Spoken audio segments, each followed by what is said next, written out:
Welcome back. We're back Monday 9 p.m. and we're doing UK Legends again. I think last time when I left it here last week, I said I was gonna do alternate weeks of UK Legends one week and SJW Live the other week. But I did a SJW Live unannounced on Friday, so I'm just kind of playing it by ear at the moment, if I'm being honest. But I wanted to get straight back to this UK Legends show because we had an amazing kind of interaction last week, and I'm just getting so many messages and comments, and just like it's just been going off with people wanting to see more of these conversations, right? So last week we asked, one second. Last week we asked who is the first ever UK rapper, and I feel like we kind of answered that question in a sense. We gave it an answer, right? We gave it an answer. We named him MC Allen, but actually it was a group called Allen and Blew It, which I found out is a guy called Tony Allen and a guy called Tony Blew It. They're both called Tony, and those names are the surnames. I think I've tracked down Tony Blew It. I've sent him a message. If that's the correct name, I'm not sure actually when I think about it. But if that's the yeah, if it's him, I've sent him a message, and he yeah, he hasn't got back to me yet, but we'll see if he does. If he does, I'm gonna try and get him on the show to come and say something.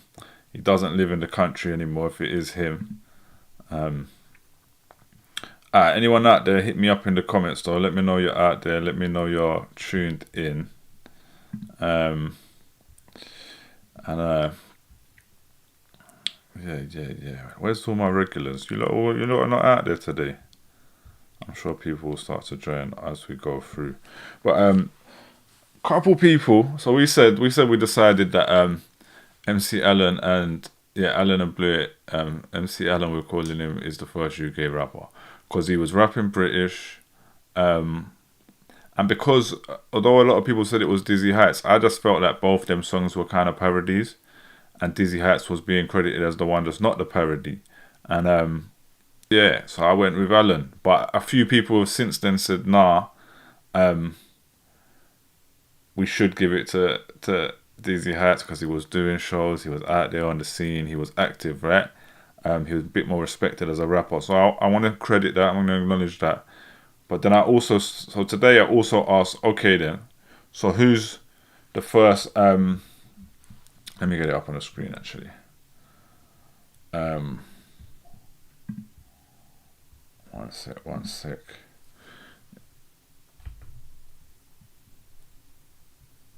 Yeah, so I said, who's the first real UK rapper? Yeah, we're talking about real hip hop.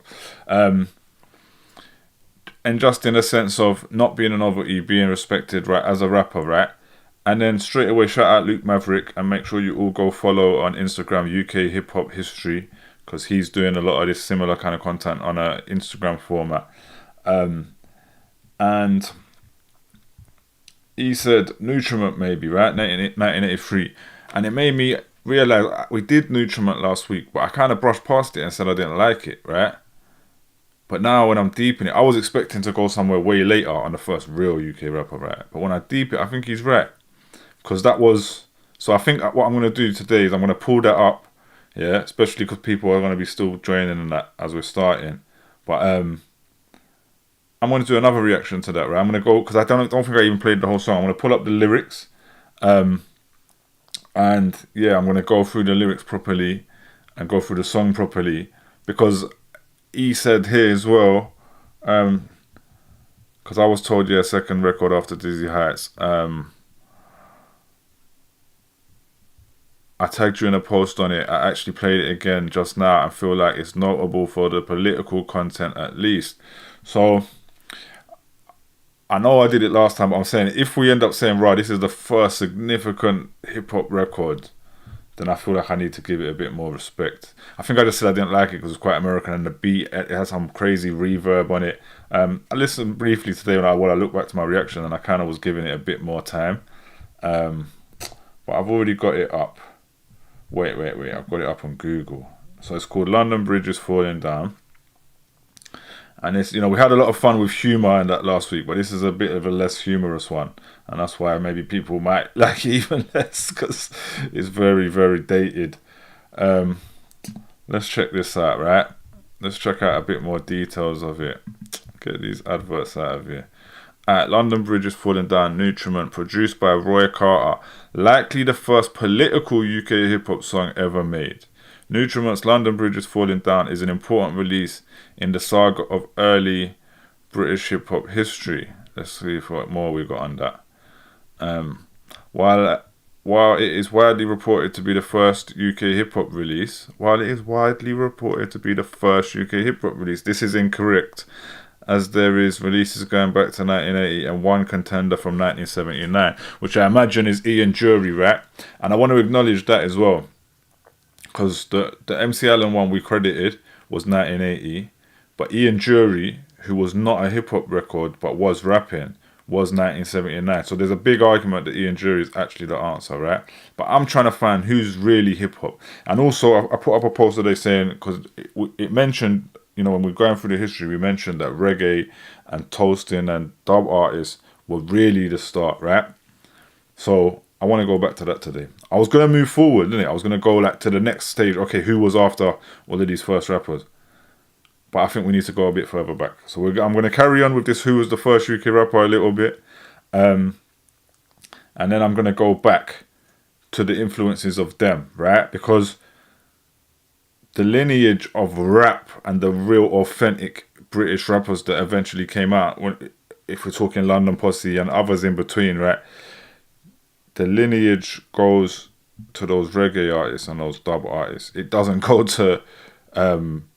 it doesn't go to MC Allen and probably doesn't go to Ian Jury and all of these artists that much. You know what I'm saying? Not as much as it goes back to Smiley Culture, and I'll mention, these artists were mentioned in the first time I asked the question, but we kind of didn't cover them. So I made a new post today. I'm going to go to the new post and we're going to pull those up. But anyway, let me continue this. Going back to 1979. So the song discusses the lack of faith in contemporary politics. The song's release coincides with the 1983 election due to the belief that regardless of who wins, the general population are still going to suffer. That's what I thought it was, right? But I got confused listening to the lyrics last time because it said vote, vote, vote, as if it's telling you to vote, but then it says there's no hope. So it's like, it's maybe saying there's no hope in voting, but I wasn't really 100% sure. So what I'm going to do now, I'm going to play this record one more time. Let's just see what it says about that. 1 second, am I getting blurry already today? That don't usually happen so early in the show.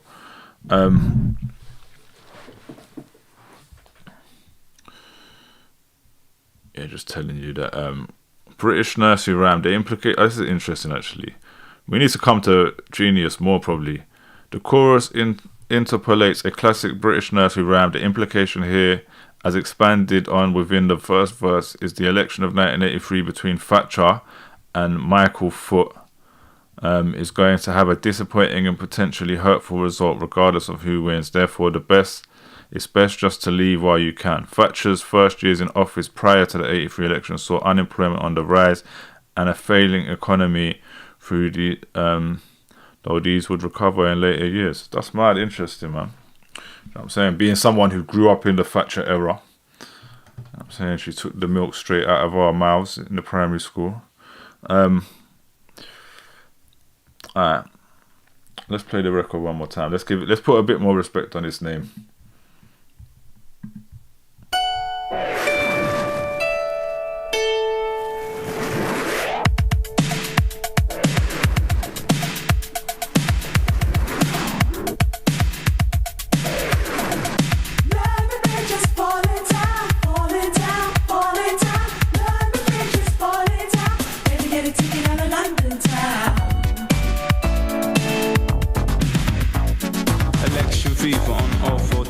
News, media, broken like a cocker spaniels, red or blue, Foot or Thatcher, either one, it don't really matter, win or lose or win, cause jobs are still be getting thin.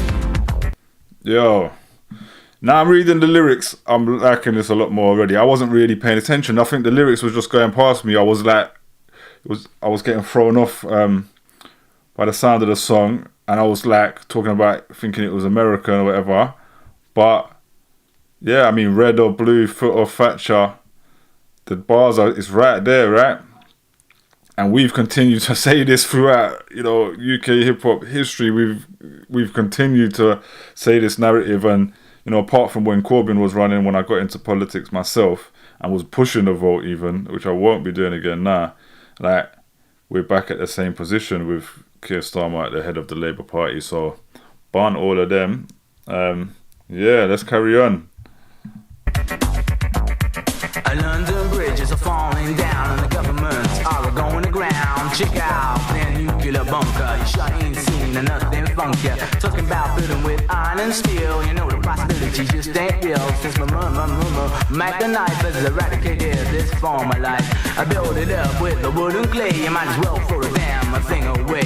Sell it to a Hollywood. You know the cold cash sounds real good. Build it with a stone so strong. I'm mightier than the Foster Cone. You better watch out when they drop the bomb. I hope you really get my gist. Cause this is one time when the world will twist. Where the bridges falling down, falling down, falling down. Where the bridges falling down. Better get a ticket out of London town.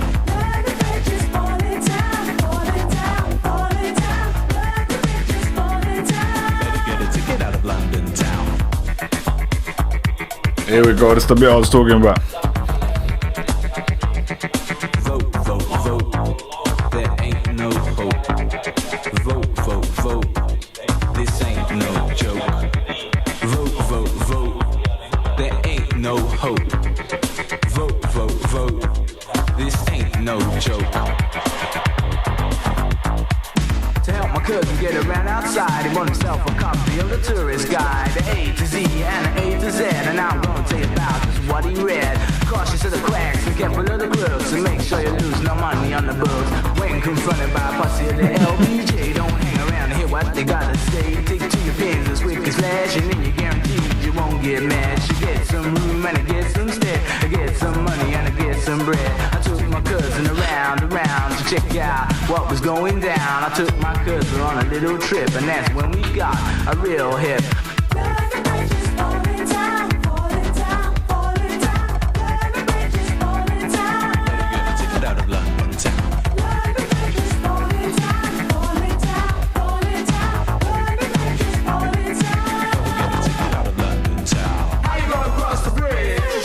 How you gonna cross the bridge? How you gonna cross the bridge? How you gonna cross the water? There's a tides coming in and the legs can't swim. Feel outrun to speak within. The truth of the matter, talk as if it's better. The people at the bottom wish it was a letter. The truth of the matter, talk as if it's better. The people at the bottom wish it was a letter. Alright, that was the sounds of Nutriment, London Bridge is Falling Down, 7-inch edit. I think it's probably a longer edit. They used to love doing mad long edits back then, right? And yeah, I got a new thought, respect for that. Thinking of it in the context that actually this may be the most significant. This is really not a parody record, right? Let me just switch off my camera.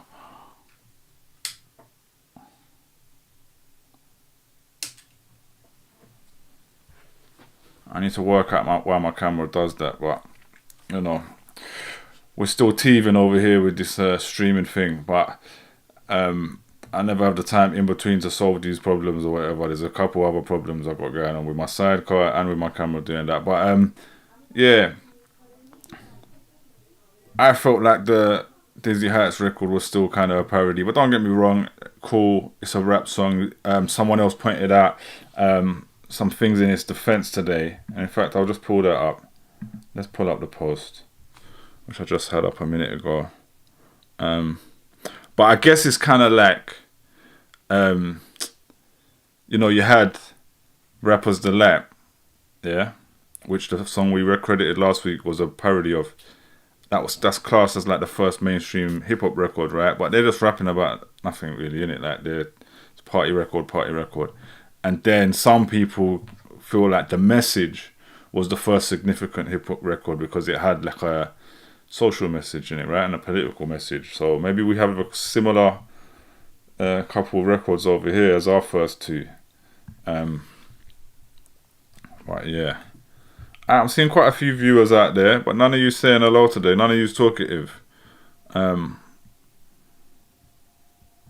Okay, Luke said that's just a shame that it seems to be their only record. I think it's going to come back to Derek B in terms of the first to release an album and actually make some kind of impact. I'm sure there were plenty of others rapping before him, but it's hard to document it if they didn't release anything.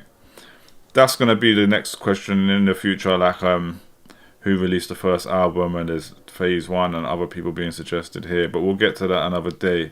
Because I'm still here asking who is the first real UK rapper, right? I don't know, let's click on this link, let's just see what that is. Oh, Nutriment, there you go, what we just did.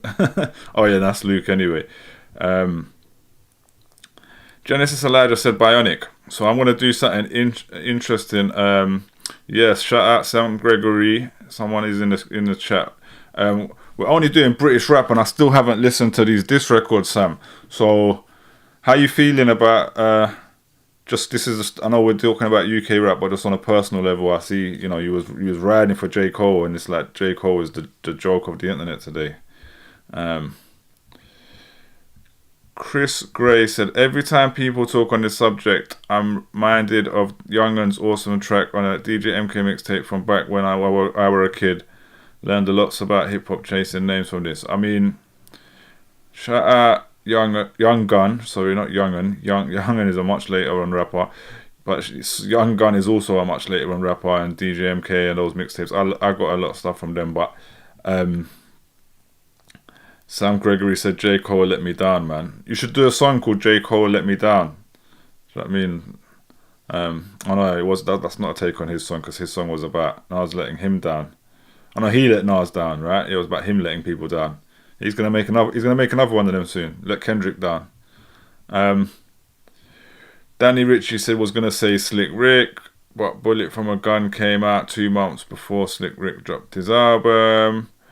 Yeah, and I can't see this on. Let me take myself off the screen if I can. Do I have a way to do that? 1 second. Yeah, I do. I'll take myself off the screen just so you can read that, right? I just got to say that Christmas rapping record is shit, but it was experimental. Dizzy Heights was a real rapper. He did the journey.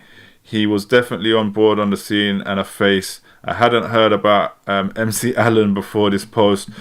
Can't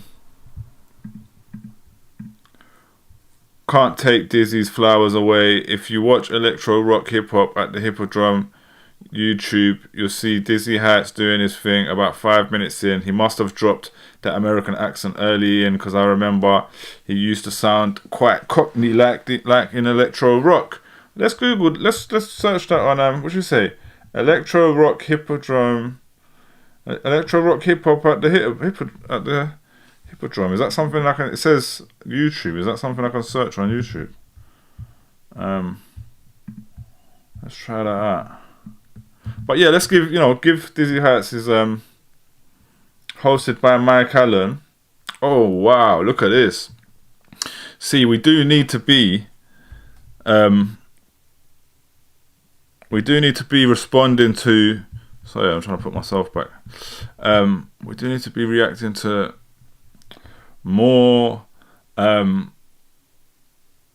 live content, more interviews, etc. Right? I also want to see, can we get like a Dizzy Heights interview or anything? But when I searched Dizzy Heights last time, let's go rapper. It never came up with anything. But these people probably didn't do it. It just comes up with me. It just comes up with my video I put up the other day. In the vibe, Curtis Blow, Dizzy Heights, about. Okay, here's people doing podcasts where they look at the musical careers of these people, but there's British people, right, put into the mix of that, right? Yeah, it don't look like I'm going to find anything here other than the song. But right, we did, I believe it's Mystery MC or MC Mystery who gave us that gem there.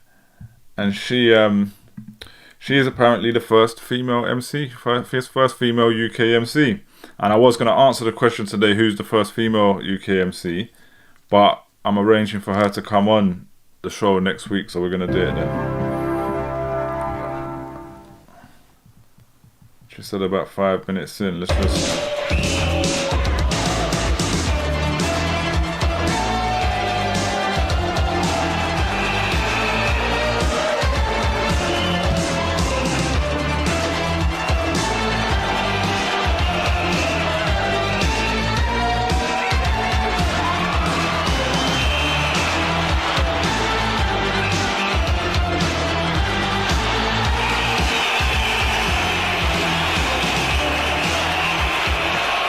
Hey, listen, there's a guy coming on right now who's just signing a record deal, which is really wonderful because he's, some would say, the first guy ever to bring rap to London and generally speaking Europe. Would you please welcome to Hip Hop at the Hippodrome, Dizzy Heights. Okay. Turn the microphone, turn the mic up. Respect. Are you feeling alright? Alright, Dizzy Heights. Here we go. Because we didn't even see him last time. A little hip hop, people at the back, you don't stop. A little hip hop, people at the front, you don't stop. Cause I go by the name of Dizzy Height. I'll come to rap to you on the mic. I'm gonna rap in a different style to let you know I'm versatile. I'm the original rapper of London town. Guaranteed to make your party down. For rapping different from the rest. So everybody knows why I'm the best. The part of London that I come from. Alright, big up Dizzy Heights, man. Yeah. Because he just came out, he said it right there. I'm the original rapper of London town. So he claimed it. This, what he's rapping here, is obviously like very hip hop, not parody. Do you know what I'm saying? He's out here doing this thing. So, you know, Mystery MC right there schooled us, but, you know, she was there, so it's only right. Nobody knows I'm the number one. So when I walk around, I have a lot of fun. Get it on down to the rapping sound, to the beat, y'all. Beat, to the beat, the beat that makes you move your feet. To the breakers, the house, boppers in the house, lockers, the rockers, the shockers in the house. Breakers, the poppers, the lockers, the rockers, breakers, poppers, lockers, breakers, the poppers, the lockers, the rockers, shockers, the winners, all time losers, all time abusers. Give it what you got, give it what you got, give it what you got, and don't stop. To the height, on the mic. Are you feeling alright? Yeah, we know this is London, London town, London city, where all the girls are so pretty. The whole 1, 2, 3, 4, you're all gonna get what you come here for. I don't mean to brag, I don't mean to boast, but when I'm on the mic, I'm your host because I rap rhythm, I rap rhymes, always make sure my rap is on time. So people just get on down, rock, roll to the funky sound like this. We get out there, pow, pow, point, point. We're gonna shock him, and then we do that smile, you know. Yeah. Charlie Chaplin, look at my man. He looks like Charlie Chaplin over here. He's all right. He's New York style Charlie. Go get him, Charlie. It's a shame this isn't in better quality, but Like a poet. Like a poet. Speedily! Yo! Making his first appearance at the Hippodrome is the winner of the London Rapping Championship, the Prince of Poetry, Junior G. okay, so big up Junior G as well. This is an hour-long video. We may have to actually watch this whole thing because we haven't come across Junior G yet. So I don't want to just watch this now. We'll get to that when we find out who that is and who else is on this, right? Let's this is a gem, man. This is a gem. This finding this. So this is Mike Allen Presents, and there was a minute where someone was questioning. Shout out Sam Gregory with the fire emojis in the chat, but someone was asking, could MC Allen be Mike Allen? And for a minute where I thought, whoa, we would have known that, right? But I thought maybe he's hidden it all this time, but no, it turns out it's a Tony Allen, right? Mike Allen presents the cream of UK hip-hop from way back in 1985 at the London Hippodrome. The movie features London All-Stars, Rock City Crew, Wolverhampton B-Boys, including Goldie, Broken Glass, Mastermind Roadshow, Richie Rich, Family Quest, and Family Quest is who Mystery MC is part of, right? Dizzy Heights, and a whole bunch more. First release with a yellow cover by Polygram. The second release with pink cover was released by Channel 5, licensed from Polygram. We're gonna come and do more of this video 100%, but I just can't do the whole thing, right? King of Sting said free Mozambique. Well, that's better than free Bradford or whatever you said last time, mate. Alright, that's sick. That was sick. That was a find. We're coming back to that 100%. Right, there's one other thing I want to do though, and this is, we haven't done anything humorous yet, but I saw a bit of this, right? So I put this big again. Actually, I think it's kind of better doing these ones big. So this is the song we said was the first rap song last week. That the first ever UK hip hop song, Chip Shop Rapping by Alan and Blew It. Boom! I found a Reddit article saying the same thing as us, right? But then I saw something in the comments, and I only watched this a little bit, yeah. People are saying this and that, and then I thought, and it said, and there, I thought this was the first This was on Look Around You. Is this the one? Let's just see. And now yes. it's time to meet our third. Look Around You, right? I guess this is a TV show that happened at the time, right? And I don't know who this guy is rapping on this thing, but they've got a whole thing on this called I Am Rapping, and it's like a class on rapping, so let's check And it now out. it's time to meet our third and final contestant on Music 2000. He's Anthony Carmichael, who is a Okay, Anthony Carmichael. So is Anthony Carmichael, I mean, I don't know the date of this, but them lot are claiming in that comment that this is before 1980, but I don't know. We'll have to try to find out. who is a profiterole chef from London. Hello, Anthony. Okay, he's a profiterole chef. Anthony, before we go on, can you tell us what is the secret to a good profiterole? I suppose the secret to good profiterole is fresh cream and good ingredients. Well, let's hope you have the right ingredients tonight. Now, Anthony, tell us, what is your prediction for the music of the future? Well, there's a new type of music that's emerged from the streets of America where people talk over the music. They talk over the music? Yes. I might have to sample that. And it's known as rap music. Rap music? Yes, and I definitely think we'll be listening to rap music in the year 2000. Well, yeah. This is a first for me because I've certainly never heard rap music before. So, Anthony Carmichael, you now have 30 seconds to give us your Music 2000. Good luck. Mad thing is, 2000 is about when I first started. I came on the scene. I started my first show end of 99, and then first record 2001. So this is what he was predicting I was going to be doing at the time, I guess.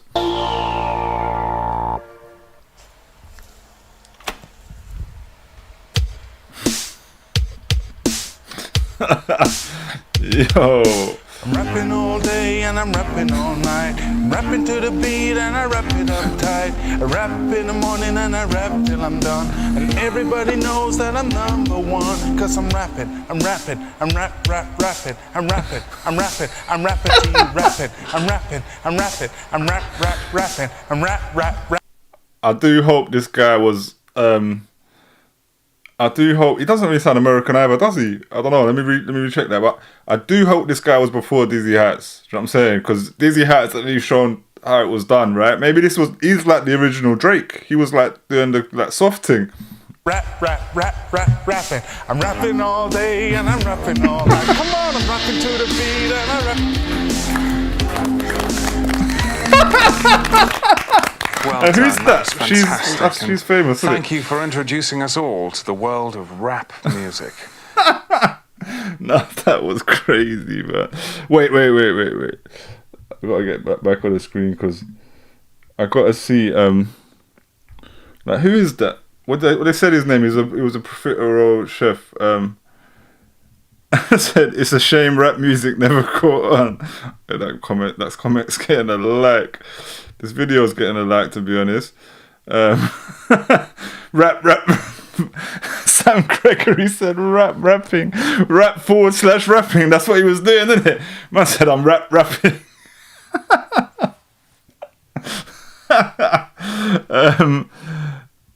I wish we could really confirm the year. Is what I'm saying. Is I wish we could confirm the year. I don't know if someone's having a laugh saying that was before Alan and Blew It or not. But yeah. There we go. There we go. Where else are we going with this? Now, there's a couple others. Wait, man. Someone else told me another song that was but it's on my Instagram, which I don't have open there, right? Someone told me another song that before all of this. I just need to check if it's there in a comment. It might have been a Scottish rapper claim. The first UK rap. This is a claim, right? From Skyrock STS.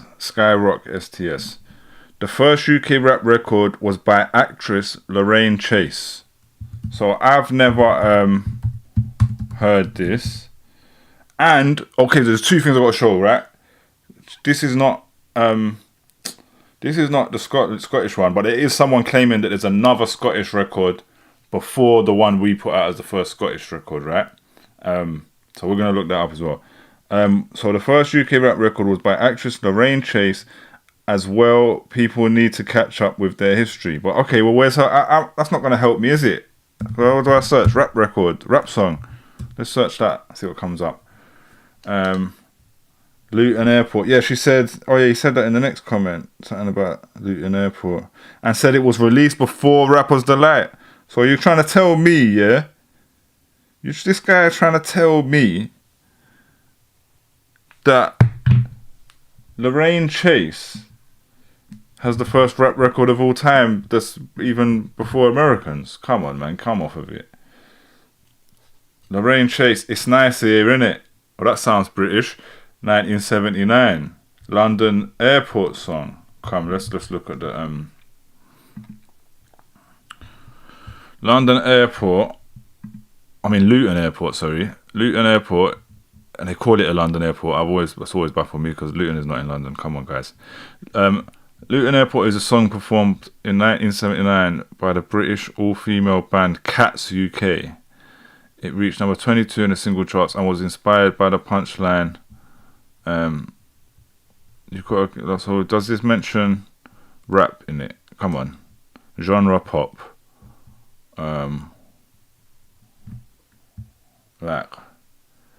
Do we have rap? Is the word rap in here? No, they're not even calling this rap. Yeah? Is this the record though? Because then what if it's a different record of hers? I'm gonna have to ask this guy, but let's just check out one of them.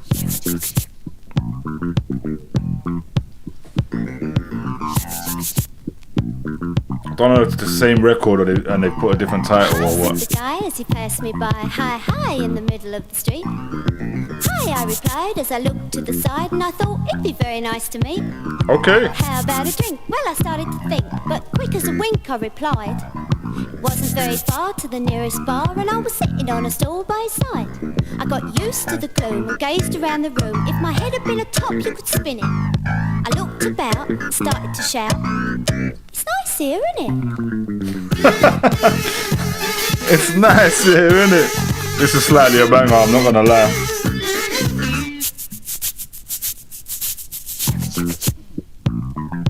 It definitely sounds like rapping, isn't it, Sam? Hi, said the guy, don't be shy. Hi, would you like to see my flat?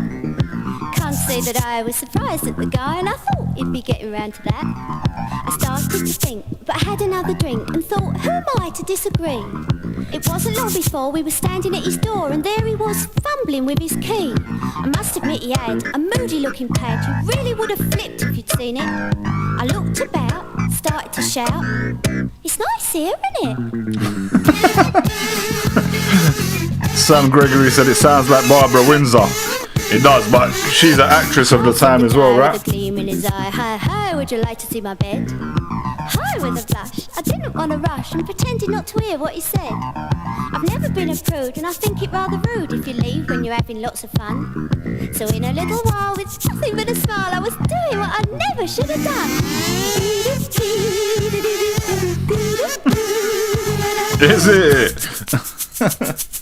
We started to kiss. I must admit that this had me in a mood in a minute. I looked about and started to shout, it's nice here, isn't it? Well, it was nice. I mean, what would you have done on an hot day with a big thirst? And he was such a dear little soul. I wonder where I put my handbag.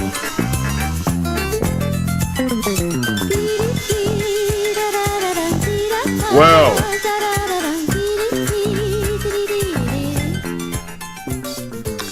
I don't know anything about Lorraine Chase, yeah? Shout out Casey Connolly. Oh my god, how did I forget Lorraine Chase? She is a legend. But did you know she was rapping though? Because I just put in her Wikipedia and there's no mention of her rapping. But I can't deny, you know, King of Sting said this is the gayest party I've been to. Yeah, because we just, yeah.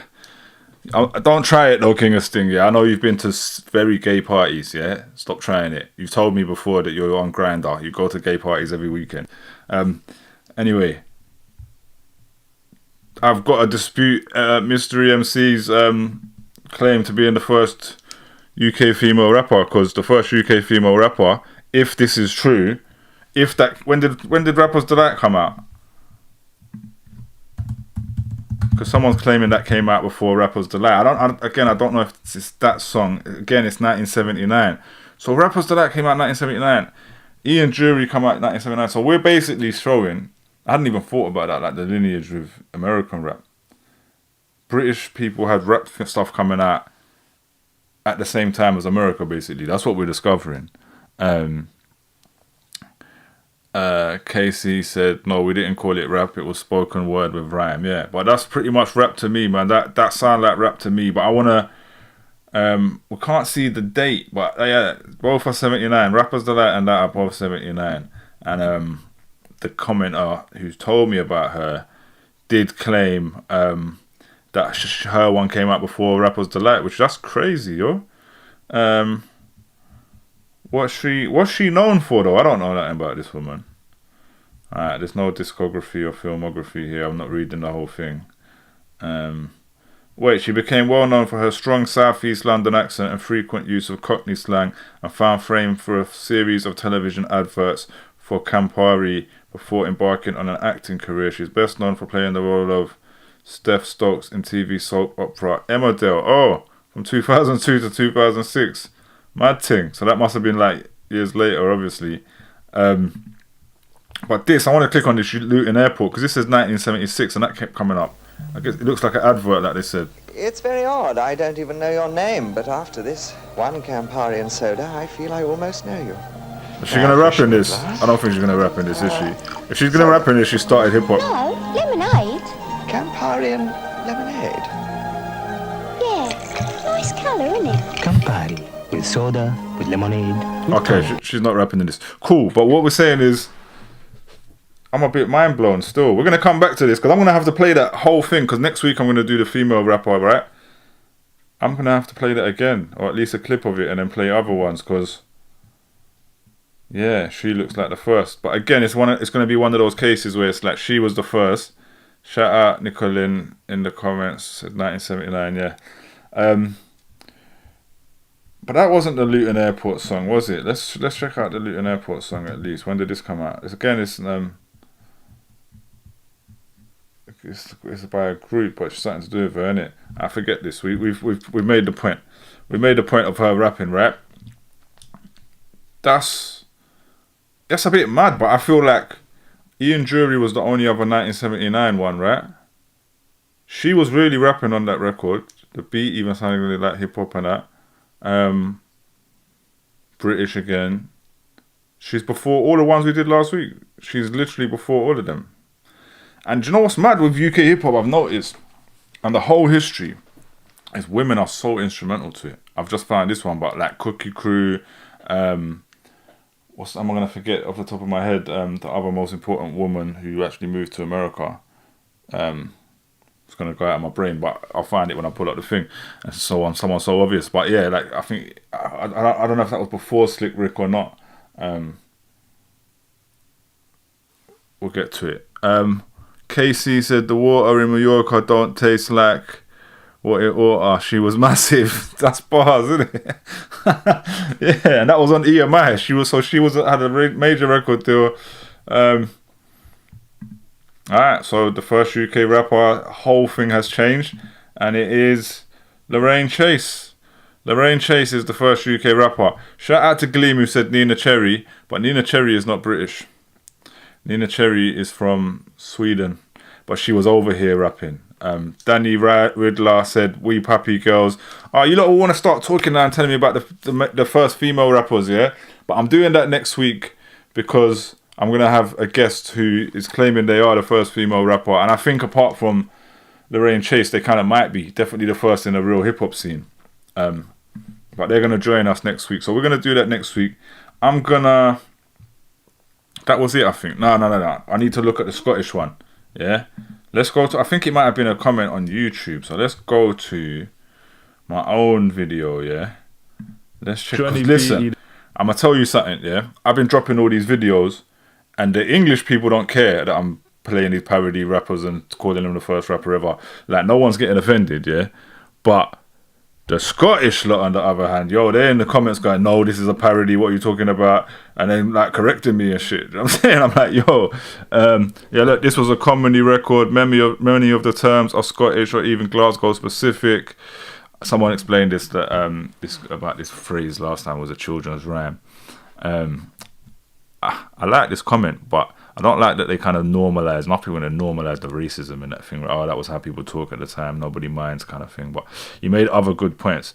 There were, this guy didn't clearly give me who it was though, right? But he gave me a load of other names to look up. So we'll do a whole episode on Scottish rappers at some point. But I know these ones are modern because Mad Hat, that's my guy. He's from my era. He's cool with my people.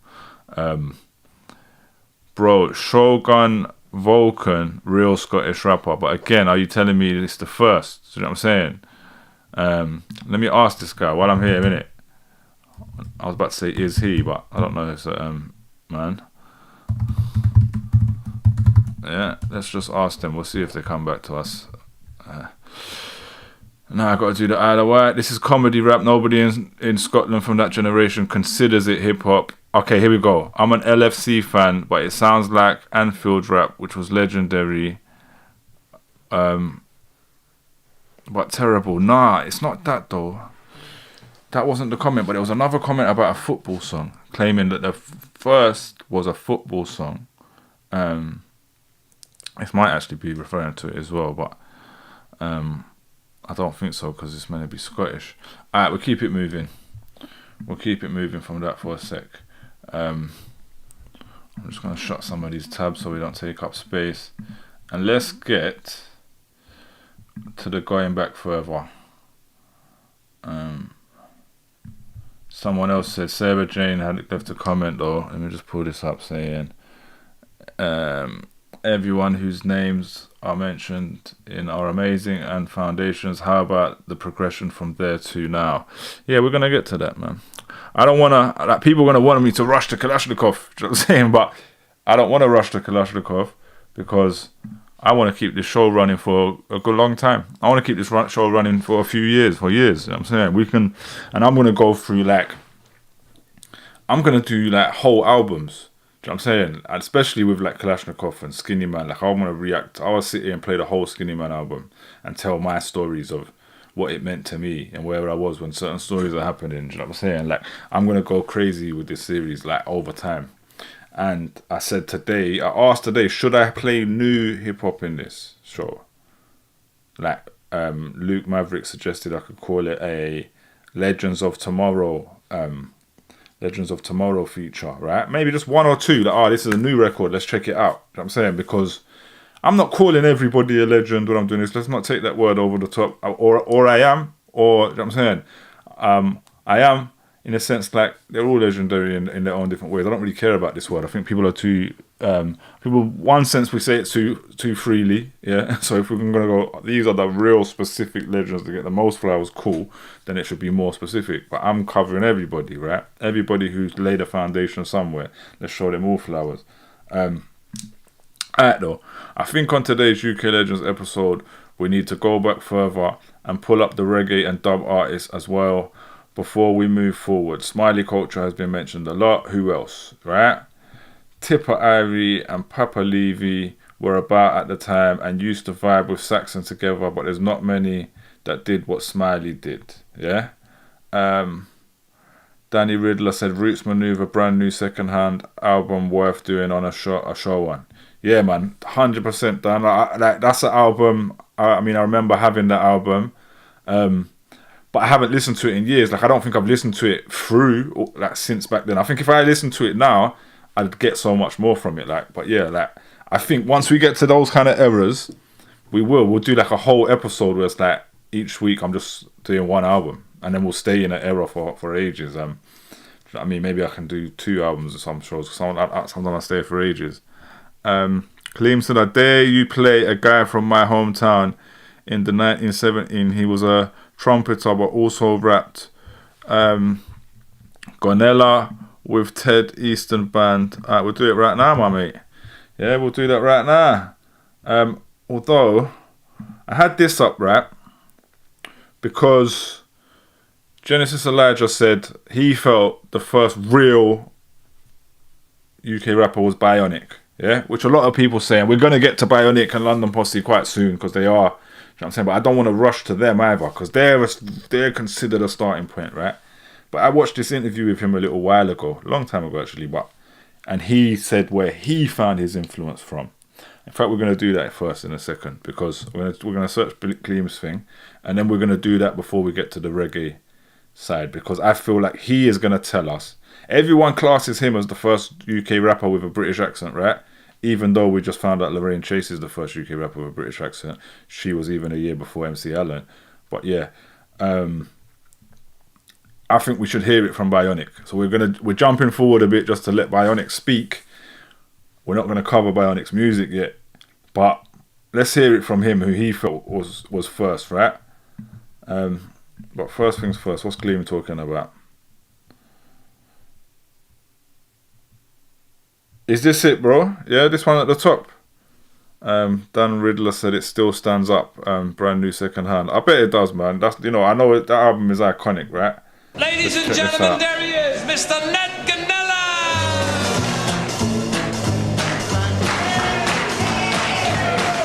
So this is a jazz band thing, yeah? An old Calabrese was sitting on a log. Had his finger on the trigger and his eye on the hog. The gun went blue and the hog went zip. The preacher grabbed him with all his grip.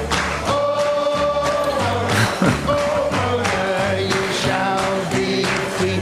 Oh lordy, lordy. You shall be, yes you shall be free. When the good Lord sets you free. But this is another example, right? Of if we're looking at the origins of rap in general, yeah, hip hop in general. You know, a lot of people pointed out people were rapping before hip hop was a thing, right? So people were rapping in jazz in America or wherever. There's rap elements to what they're doing in jazz from long time, and other types of music and reggae, and you know what I'm saying. So yeah, this is taking it back, right? So this is from your hometown, yeah, Gleam. Where is your hometown? I feel like I should know, but just in case it's not where I know you're from. He said he was Louis Armstrong's mate. He brought bebop to the UK. That's sick, man. That is sick. So yeah, so he's like a jazz pioneer in the UK, right? Which I think is a fair point in that if he's a jazz pioneer in the UK and doing like spoken word kind of jazz music like that in the UK, then he's part of bringing the rap element of that here. Play a bit more. Sam Gregory said that sounded like singing to me. I think so as well, but it's like there's talking bits in between, innit? There's like the talky bit and then the singy bit, which is kind of like a call and response as well. Yeah, Gleam just said it was call and response. Gosport near Portsmouth, or Portsmouth. Yeah, I'm assuming you said Portsmouth, but yeah, call and response, which is like hip hop. I was going down the road. Had a tired team and heavy load. I cracked my whip and the lead horse sprung. And the hind horse busted the wagon tongue. Oh, you Mona, you shall be free. Oh, lordy, lordy. Oh, Mona, you shall be. Yes, you shall be free. When the good Lord sets you free.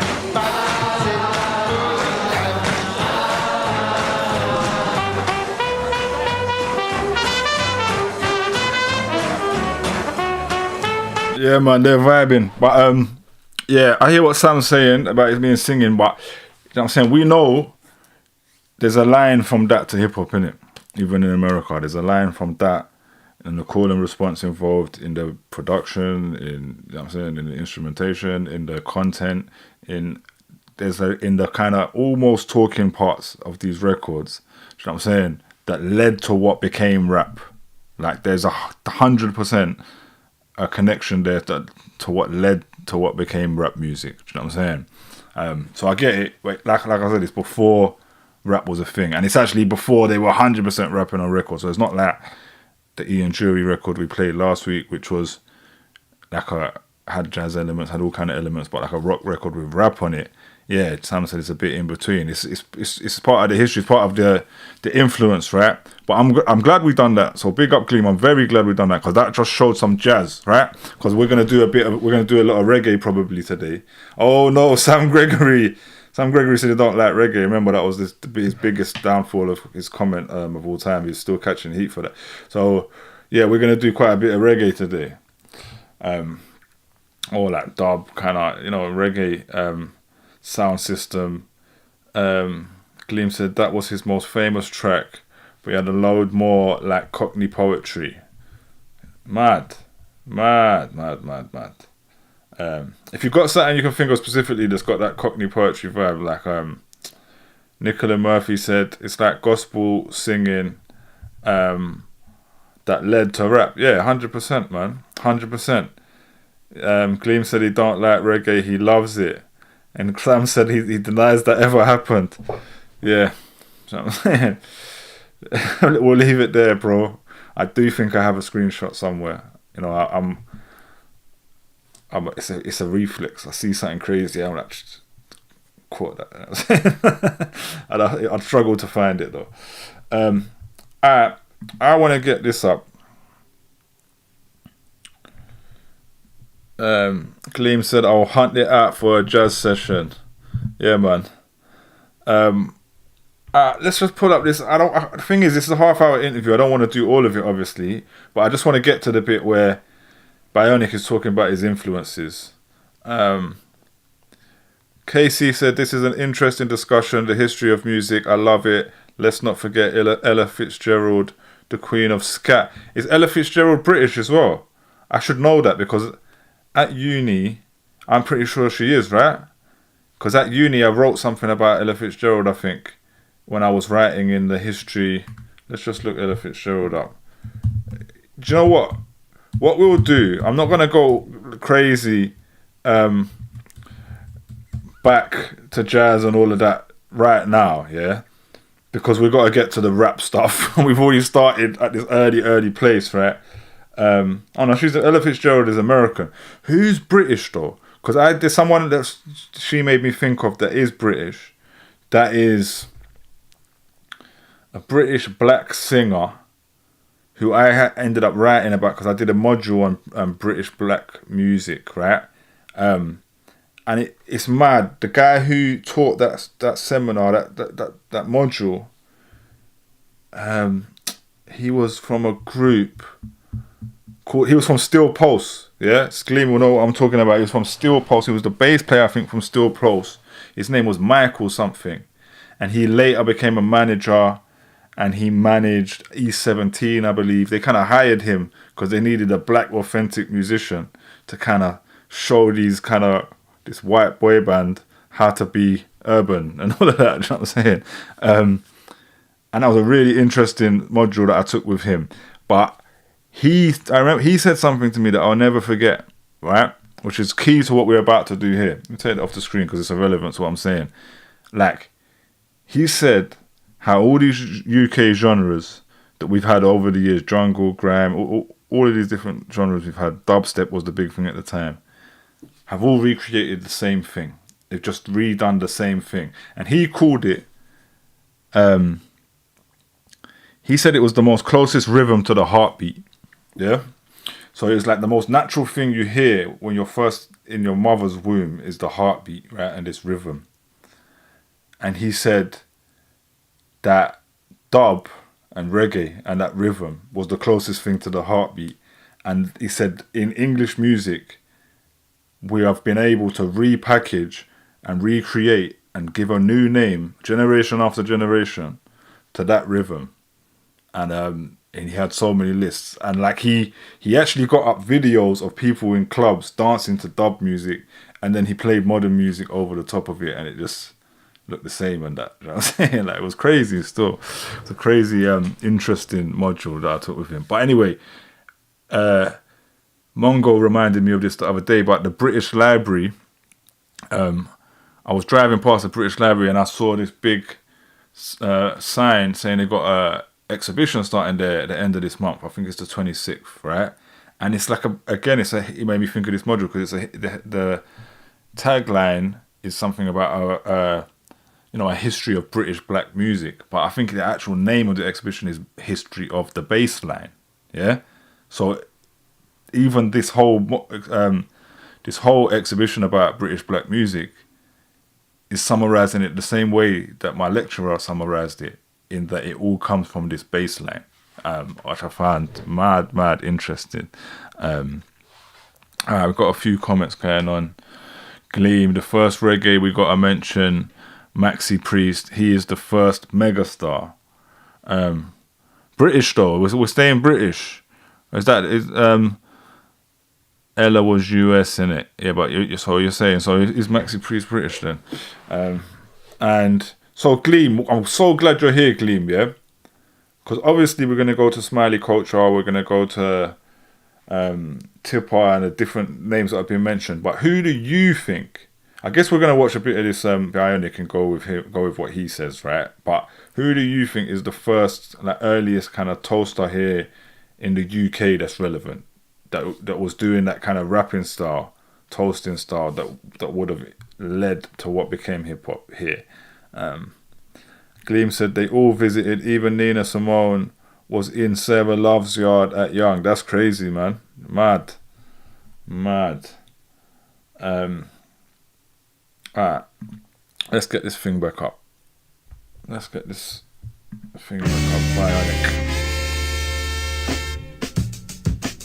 Great to have you here at Larry's, man.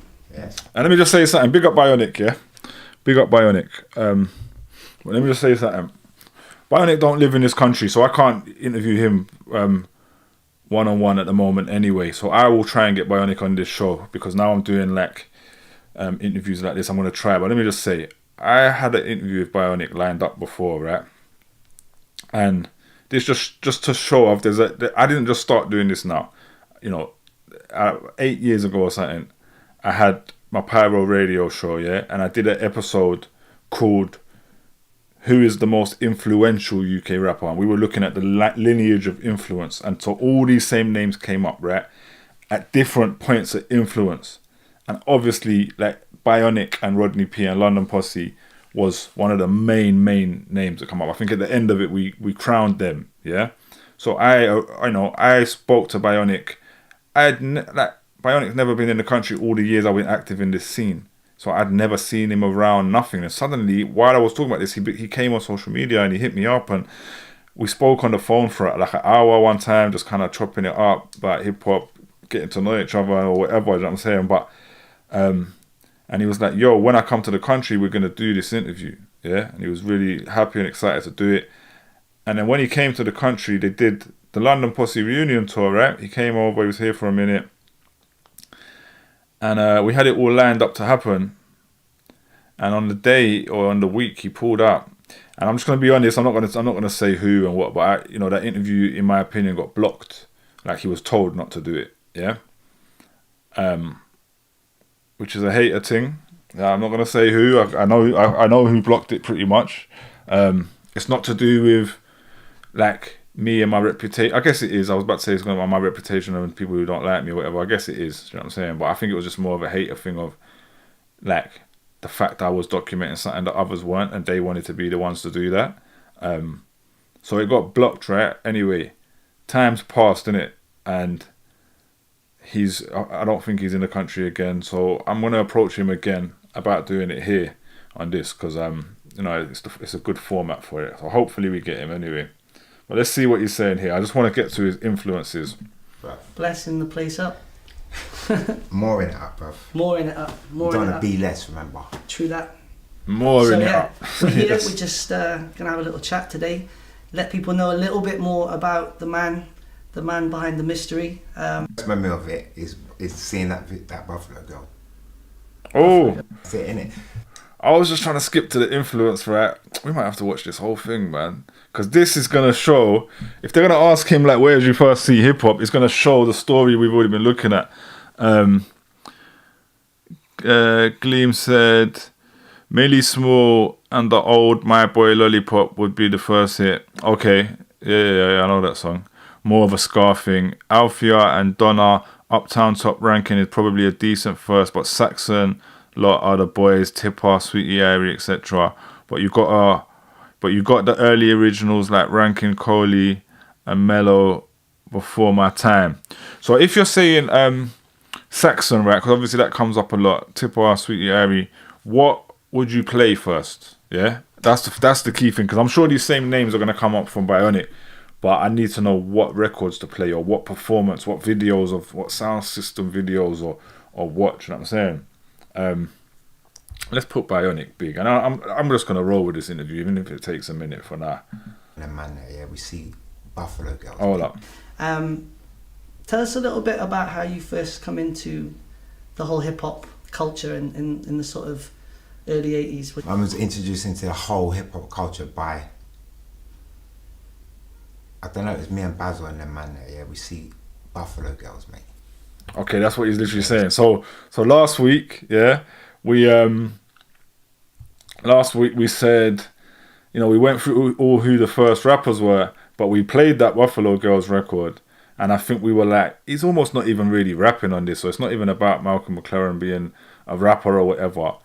And someone pointed out that all of the breakers and the graph and everything in the video was actually American. But I was like, but I think this is the video that introduced the culture to everybody. Even though it's not like a British rapper, it was a British production that showed American hip-hop culture. You see Buffalo Girls video, fucking Malcolm McLaren, yeah, and that's it, innit? See the whole flex, New York and all that, and that's it. That's from when we first see the flex, and then bang, it was on it one time, mate. We was down Covent Garden in seconds. Was the time when you were seeing that, was there people already doing it, like locally? My first memory of it is seeing that Buffalo Girl.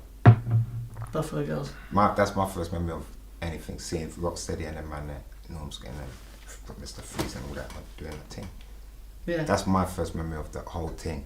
And at that point, was you like quick to pull together a group of people? Was there a group of people that naturally feel? When he says Rocksteady, that's the American crew, right? We mentioned this last time that they were American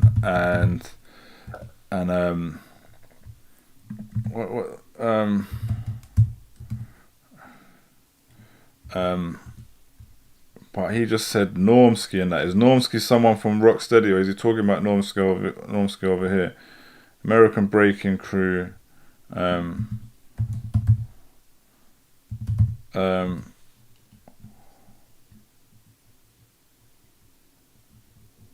Normski skit of Rocksteady Crew. So yeah, that's a member of the Rocksteady Crew, right? Alright, cool.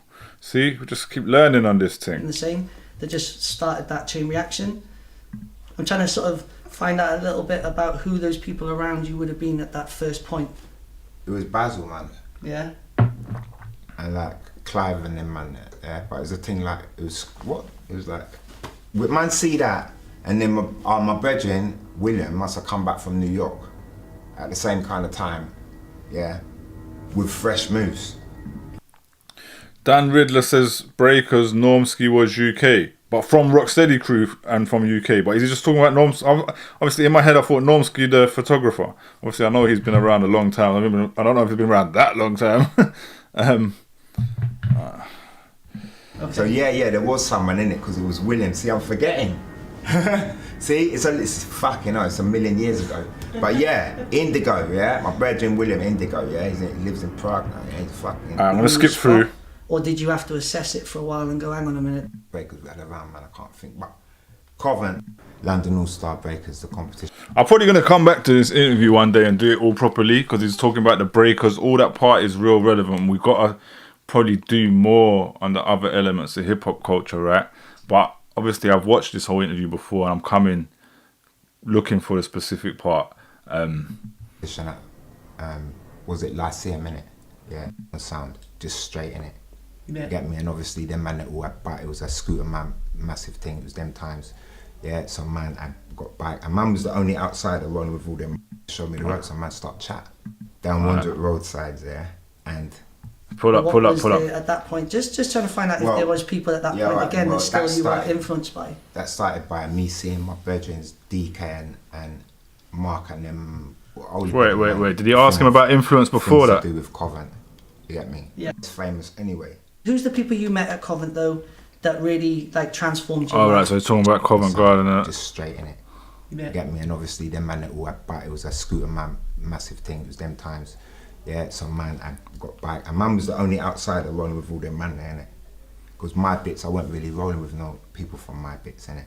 I got asked this question recently, yeah. Rodney asked me, innit? Right? He asked me, who was your sensei? Yeah. Right?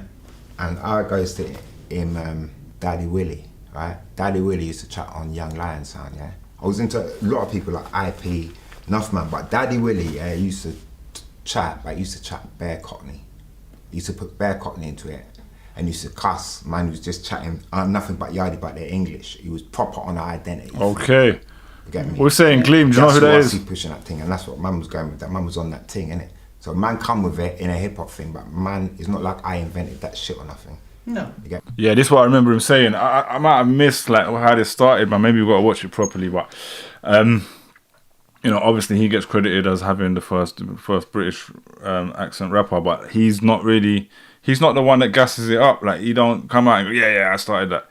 He's like, yeah, I did it on hip hop, but these guys were doing it already. Get me, like. But you were an ambassador of that. In the dance, right? All people chat different. Some people chat yard flex, but enough man chat English flex. Yeah. Like in the dance, but because obviously, if you're not in the dance, you don't know. Yeah. Enough people ain't in the dance. You get me? Because the dance is certain.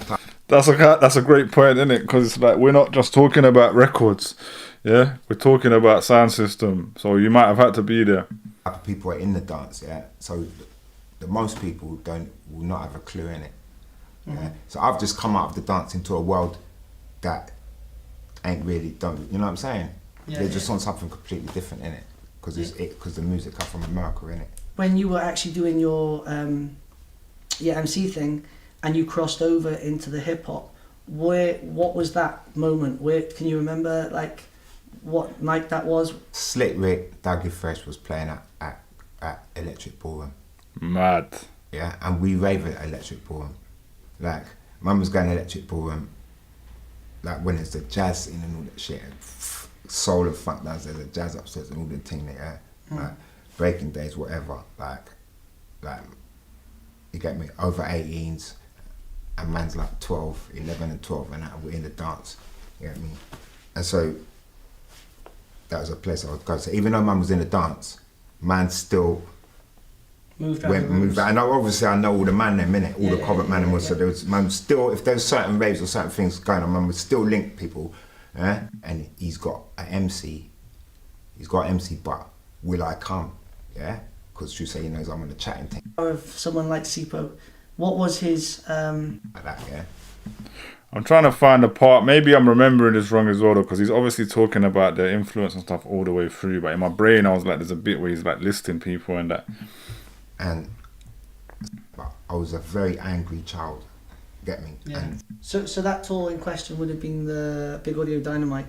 who Sipo was, mate. Yeah. Who came up with that name? No, that's what we was called, because that's Big Audio Dynamite, and obviously like proper safe, giving us the opportunity, trying to say yeah. One thing we realised is that being English, we was smashing it. Like, I don't know, like we was smashing it, like the crowd was smashing it, but we was shit. You get me? But Schoolie D was a top superstar and he had top big hip hop tunes. I'm gonna leave this and come back to it because we got names. I was looking for a bit that just listed the names. He said some names I've never heard there before, right? But I got a feeling that some of these people might not even have videos. Like he's saying, if you wasn't in the dance, you wouldn't know. Yeah. So I'll go to some of the things that Gleam's saying for a start. So Gleam's saying Clash Dance, Young Lion versus Unity 1985. Yeah. But is this before some of the other things that have been mentioned? For example, like Tipper Irie, etc. Someone said to me today as well I should get in touch with Tipper Irie because he's written a book recently. And you know, maybe down to do kind of interviews and stuff. Let's just get this up.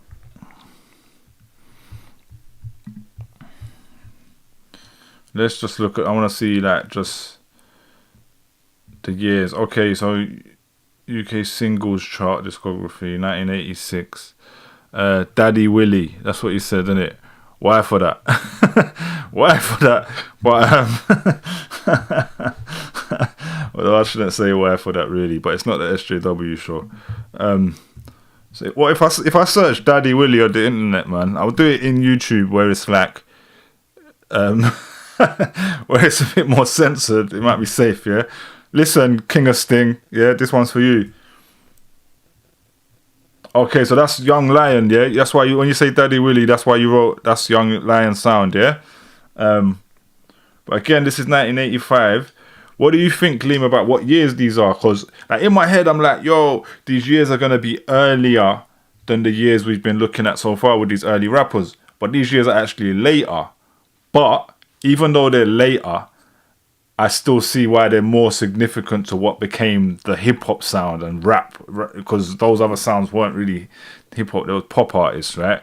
So this, it may have gone from like messing around poppy kind of rap stuff by non-hip-hop people to more toasting kind of dub stuff that's going on at a similar time, and then eventually those things come together, right? Oh, you're saying this is the Clash, yeah? Is there anything earlier from him though? Who's this though? This is some other Daddy Willie. Oh my god, why for this all over, man? Just saying, shout out to Enough Props laughing. Alright, let's just, how long is this though? It's an hour or something, you know what I'm saying? Clean said, man, I'm 45, so my era is like Buju, late 80s, early 90s. That's what I'm saying. Yeah, so that's the era, innit? But I'm just wondering, like, maybe in England, I'm saying obviously there's people, probably sound systems, like you said, you'd have to be there, innit? So let's play a bit of this anyway. Because it's literally, that's who he said, right? That's who Bionic said. Big old question, operator just going on the rhythm now. Can you see me? You see later? Worries, all I can say, worries.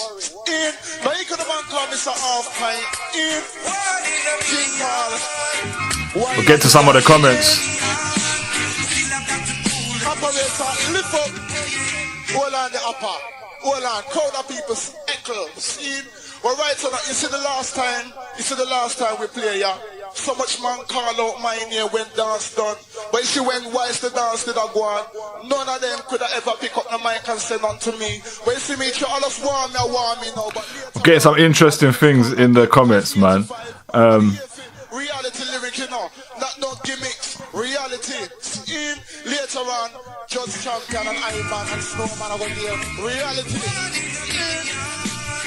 Murder. Clean said his tapes in it. If you didn't get the tapes, you never heard it again until the internet.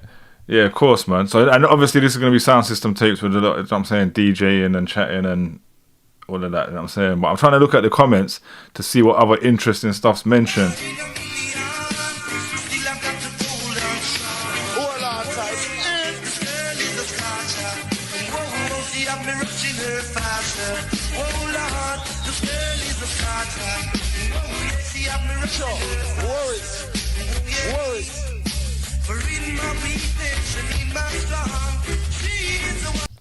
But I want to find where in this that they're chatting. Do you know what I'm saying? King of Sting said, "You're the Willy Googler. I only did it for you, bro." you know what I'm saying? I knew you wanted to see this. You know what I'm saying? You wanted to see Daddy Willie and the Young Lions. You know what I'm saying? Yeah, why for that?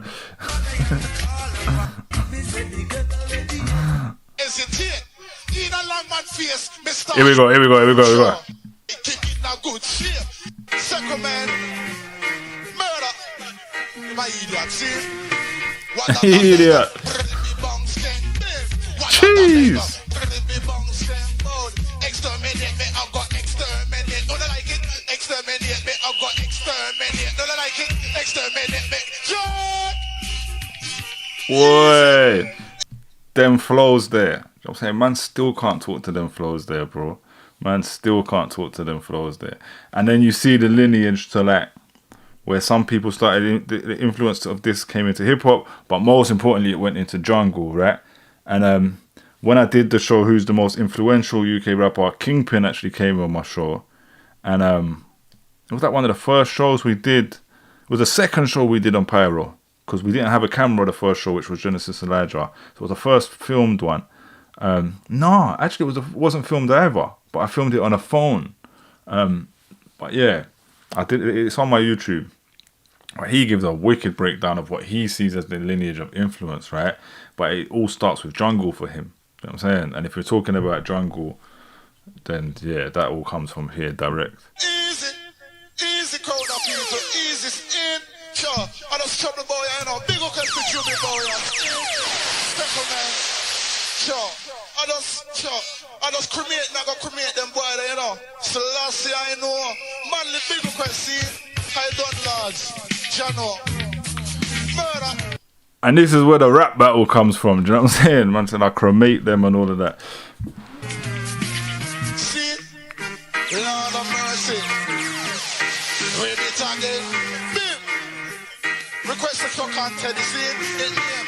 Exterminate me, I've got exterminate. I don't like it. Exterminate me, I've got exterminate. Exterminate me, I've got exterminate. I don't like it. Exterminate me, I've got exterminate. Because I dance early, sometime late. Me stand up in a dance hall, I watch and I wait. Feel when I face the MC come past the gate. I brace up himself like he in a good shape. Jeez. Alright, clean, yeah. Gleam said, that's it. If you mention the backyard rhythm to any reggae man, you will know the who of reggae kicked off. But it was amazing. Still is. Alright, Gleam, but can you tell me, because obviously I don't, this is a sound clash, right? But I don't know who's the Jam Down Rockers and who's Young Lion. Yeah, so it says Champion versus Daddy Willie. So okay, it's two. In the sound system, it's actually two man clashing. Yeah. So who's who? I want to make sure I hear Daddy Willie. Why for that? Yeah.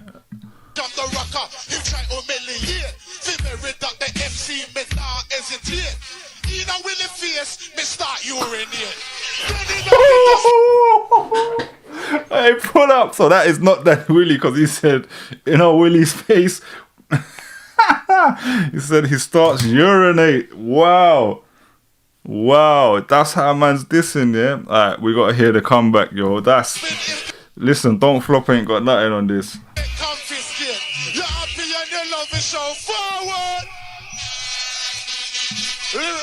Madness. Absolute madness. You see me not bury MC, me just cremate them. Sure, settlement boy here, see? How we big every time. Rasta no star. See? Sure. Yeah, this is Gleam saying Jam Down Rockers, I think, because they were just saying killing the Young Lion. Yeah, that's what I'm saying. So we need to hear the comeback, man. Certain boy try and go on through them truck it get socks and so. Them a idiot. Give it all, Jack. Exterminate me, I've got exterminate. I don't like it. Alright, let me flip forward a bit. Here we go, this might be the reply. Me a champion, you feel well up to date. Come me are the best, but champion. If you want me and you love me, show forward. Gleam said this was the times when you could smoke and take flamethrowers in, Not only could you smoke, you could bring in a flamethrower. Imagine that. Imagine we had the video then. No worry your blood clot mind, straight. See all me now, hold on there, hold on there, hold on there. You know why me not stop on a boy and a young lad? Cause none of them not bad like me, seen? So me not, hold on there. Hold on, Appa. Me not DJ forget forward, you know. Me just tell you the truth right now. Cause none of them can hold me, see? No me ever you to talk about snowman of AIDS. Boy, right now, have you got documents to that effect? If you don't, well, shut up, cause your blood clot wreck. See? Boy. Right now, let me tell you how AIDS go now, see? This call as a young meals to bad, as a young meals to road. But when me hear about AIDS, me have to improve. So special request, just cause to chuck around steady. Man called Mr. Iltad, all my posse, ones that were massive, everybody. You see them style, yeah? Them style originate right, yes, in the dancehall scene. Champion and big, in my words, best in Shout out enough props. Rising Sun, bro. AI this. Yo. Nah, this is long before the AI this. That man can't talk to this. England, see more want to know that. Yeah. Right now, your mind has not to be all an upper. Me have bad news and good news for the people. The bad news is champion stop buried. The good news is Mr. Cremation. Alright, this is still champion, yeah? Come on, man. Or is he... Intention. No worry for your mind or your intention. Until you drop the rock and them a band champion. No, my baby. Good lion. Babylon can't take it away. No, my baby. You're crucial, super dope. Time me hear about it on television. Me never bother worry for me intention. Because it could be only catch by Batman. A man who take cocaine by injection. But now me hear it reach to a damn married man. Say I champion, me have to change up my plan. Say Archie say no more one night stand. Aki Monkey say in future it will have caution. Well I'm under the trap, listen for me opinion. Say in England there is so much Saddam. If the man no batty man, a pure lesbian. So judge him send it as a judgment pan land. He's a man that the champion and the microphone stand. And when me chat the mic, you better rock it along. Say it's even reach a prison chaplain who was controlling you man in prison. So when him get ears in a him structure, nobody in body would look after. Dash him in a plastic bag and put him in a freezer. Me know him a go live there, tell the fame. On the top of the night, go operator lift up on that show. Yo. We saying Gleam, that was that him? Was that his reply? I thought so, but then you said he was coming in there, but I skipped forward a bit, innit? But King of Sting said that's a heavy Yorkshire accent, you nutter. Gleam said seems tame nowadays, but this is the first time it came around. Be like talking about CV now. Nah, bro, that verse was a madness. Like, obviously, people are going to call me out and say I should have red flagged that verse, but I'm not going to red flag all of that right now in something that was in just part of the culture, right? But he, Gleam saying, no, that wasn't him. So we saying that was still the champion, guys? Am I just skipping past my man's part? This champion guy is killing. He's killing, though, right? He's definitely killing. Jesus Christ, people, please, over in the Jam the Rock capacity, the tallest youth over here is I, man. You can't miss me, see? So Yeah, he's still saying Jam Rock. Jam Down Rock. Where's the sugar? And the war is this night, This one now is a different voice, yeah? Year for reality lyrics in sure. On an arse not Rasta. Second. Kuya, what happened to the mind now? Kuya, what happened to the mind now? Bim, Kuya, what happened to the mind now? Kuya, what happened to the mind now? Me appear to decorator, also side writer. So, me listen the radio each and every hour. One man and me appear at the ice cold weather. And the radio it's just pumping from the interior. But the news me hear say David Wilkie get murder. Me the thing say it was the Olympic swimmer. To my surprise, it was the Man's not clashing though. Man's not clashing. But obviously I've skipped through bare far. He might have done his clashing bit, but he came in here going like the year of the conscious lyrics. And maybe that's why man rated him and all of that. But yo, from what I heard of that there, Champion was brushing him. Let's just keep it real. Gleam said, this is the time of them sound key rings. I don't even know them, bro. Maybe I've forgotten. The picture. One Friday morning, it get higher. Fi take a man to work who was a coal miner.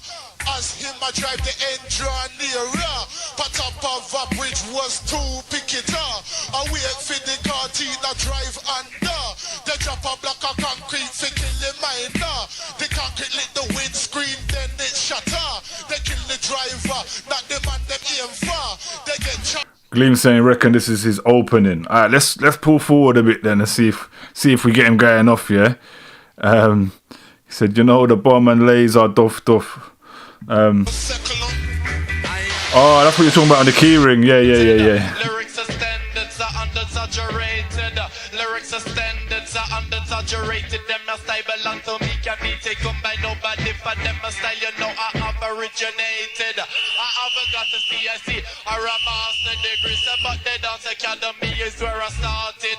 Women don't say man was put up on the land, say not to make no damn when my peace lovers be replaced by all the hatred. Jeez. Man is flowing though. Man is flowing. And you can hear that, you know, when we get to Bionic and London Pussy, you'll see it in it, but you can hear that. You can hear them certain kind of flows and patterns.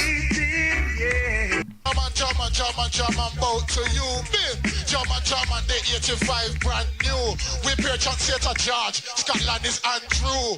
In McDonald, they said them have time for you. I lie them, I tell, don't believe, say are true. I think that's gone back to the first brother now. Dan Riddler said flow though. Yeah, trust me, man. These men are killing it.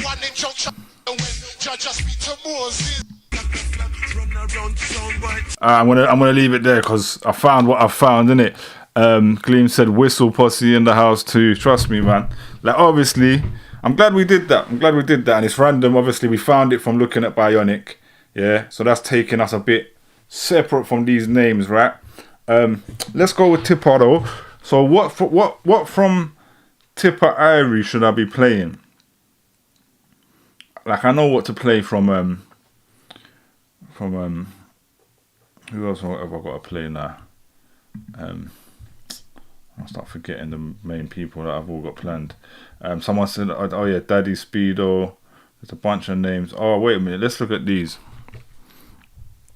Captain Barrett, big up Captain Barrett. We were speaking in the inbox earlier about Welsh hip hop and some other bits and pieces. Gleam said, yeah, he won. He was gonna walk like a champion, talk like a champion, like in the video. Rip Buju's son recently dead. Hello Darling is the famous. Is that Hello Darling is the famous Tipper Irie, yeah? Yeah, that's his first record. So that's 1986. But like when did Lost London Posse come out? Because I want to know, like, we're obviously in this whole show right now, yeah? This whole show we're building up to London Posse, really. Do you know what I'm saying? We're building up to how did we get to London Posse? And I guess I didn't realise once we started looking at the reggae artists that would just jump us straight to London Posse a bit. So maybe this was a bit too much of a rush, yeah? And because we got all this, there's a whole load of other rappers who was rapping American, who was doing hip hop, right? Before we got to London Posse. So cool, we're gonna do this today. Next week we'll go back to the other rappers, yeah? I want to know when they came out. So they came out in 86. So it's like the same time you're talking about Tipper Irie and all of that. I feel like I might even save this. Do you know what I'm saying? I might save this for the time when we get to London Posse. But hello, couple comments of hello, darling. But if we're talking jungle, look up Pass Me the Rizla, feature Tipper Irie and General Levy.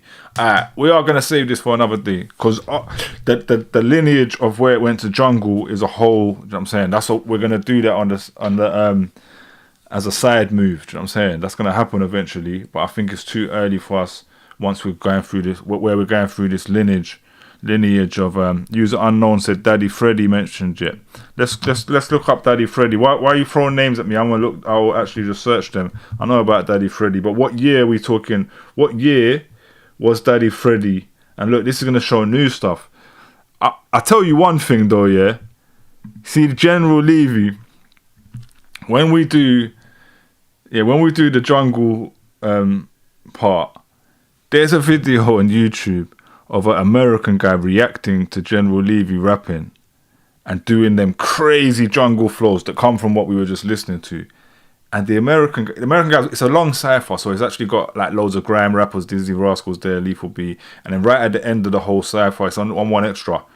Right at the end of it, General Levy come and does his famous song, and the American guy just can't tell what's going on. He literally is going crazy. He's like, "What the fuck is this?" Like, and he's like, "Why didn't they make him go first?" He doesn't realize how significant it is. He's like, "This is the illest shit I ever heard in my life." Like, his reaction is insane. I'm gonna actually do a few reactions to Americans reacting to UK shit, because there's a sick reaction of an American guy reacting to Chester P. That's amazing as well. But yeah, I feel like we're jumping forward too far doing this. And I didn't realise that was going to be the case. User unknown, Ragamuffin Hip Hop was a tune, but only just checked in, not sure what's been said. Well, yeah, user unknown, we're just looking at the lineage of reggae to UK rap, because I wanted to go backwards before going forwards. But I'm realising that a lot of the big names in that were actually similar years to London Posse, etc. So I was kind of just on the spot deciding I don't want to jump to 86 shit.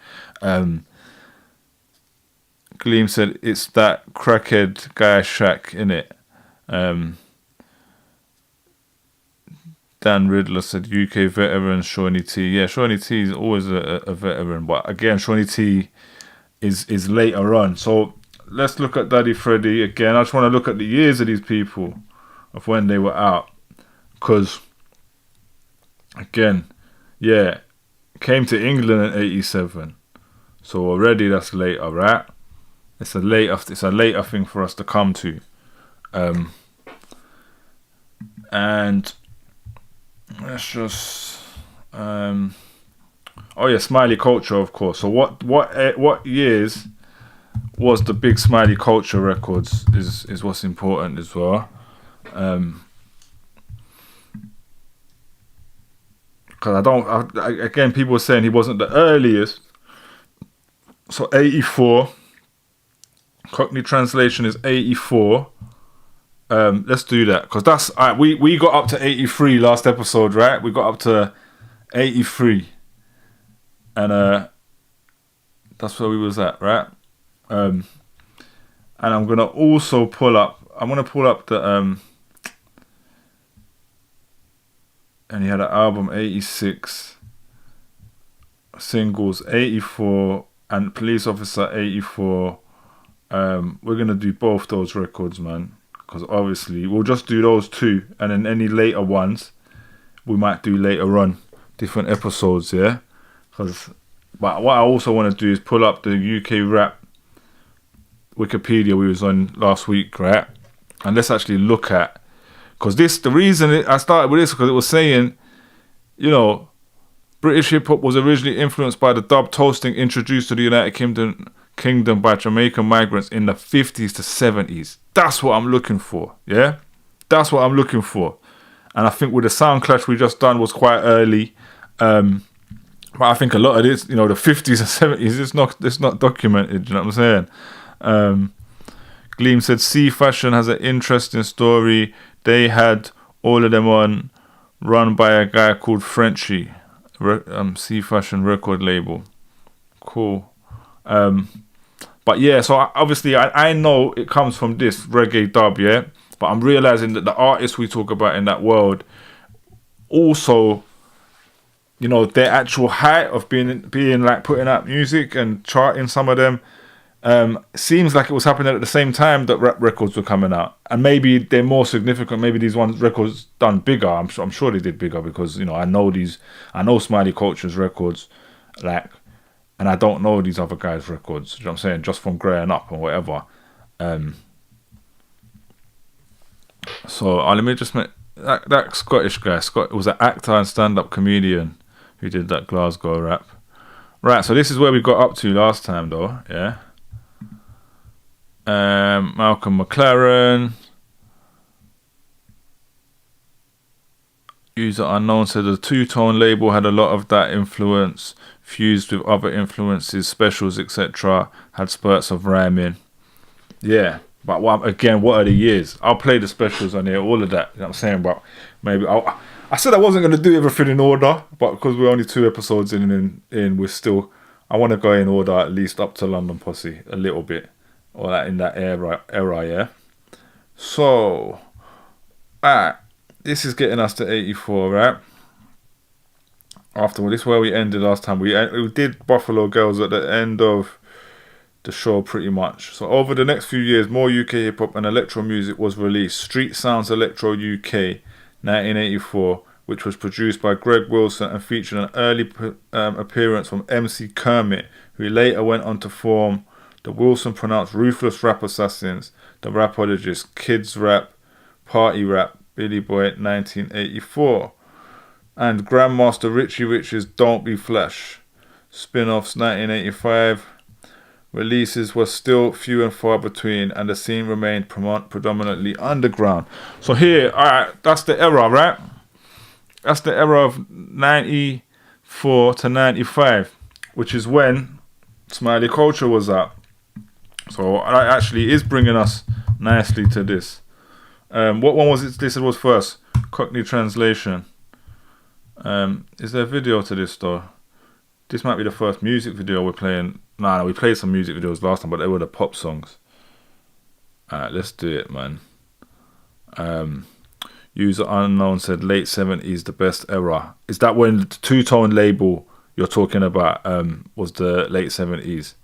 If you got any idea of a record I can play with any of them kind of dub toasting guys from the 70s, anything like that, 100% I want to pull that up.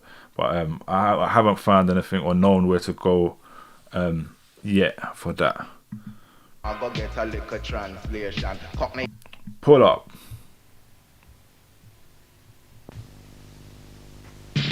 11, 10, 9, 8, 7, 6, 5, 4, 3, 2, 1.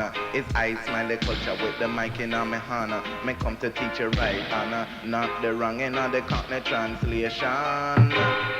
Cockney is not a language, it is only a slang, and was originated, so in England. The first place it was used was over East London. It was respect for the different style pronunciation, but it wasn't. Boom! Alright, is Sam Gregory still there? I know Sam's run away when all the reggae started, didn't it? I want to know what Sam thinks of this, man. You know what I'm saying? 'Cause obviously this is like a reggae style thing, yeah, but the fact of what it's called, you know what I'm saying? Cockney Translation. It's very London, do you know what I'm saying? So it's like opening up a whole world to like London talk on records, like London street talk, and like working class talk in a time where it wasn't really happening. Yo, Sam Gregory's still there. What, the reggae didn't scare you, know? Sam's sitting there in the background learning. He's taking little notes about reggae, yeah?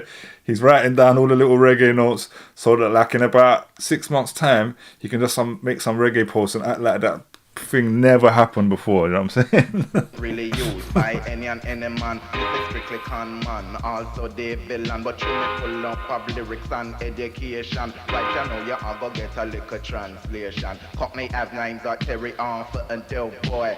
We have names like Winston, Lloyd and Leroy. We ball out yo while Cockney say oi. What Cockney call a Jacks, we call a Blue Boy. Say Cockney have mates while we have spar. Say Cockney live in a drum while we live in a... And what's the thing, like, obviously big up, so years later, I'm gonna forget people's names now off the top of my head. Carl Hines obviously did the, like, street translation that was based on Big L's song, yeah? Was it Big L? So Big L had a song where he's talking about, like, I'm gonna forget the name of it. Big L's big song. Oh, for crying out loud, I don't do this in the middle of my reaction, yeah? Big L, what was Big L's big song? What? Not Bill L. Get out of here, bro. Someone say it for me if you can comment it before I come up with it. Ebonics, right? I've just remembered it was called Ebonics, yeah? I remembered it before I got there. Yeah. So yeah, his song was called Ebonics, yeah? And I don't know when that came out. Man. It was in 1988 he started, so it was around that, yeah, 1998. So yeah, Ebonics was the same concept as this song, innit? And then I always looked at it like, of course, then what's his name? Karl Heinz made Ghetto Grammar, which was his UK version of this. But when you deep it, yeah, the UK version was first anyway. Get me! Say Cockney, say Gavna with the big boat, yeah. In the Cockney translation,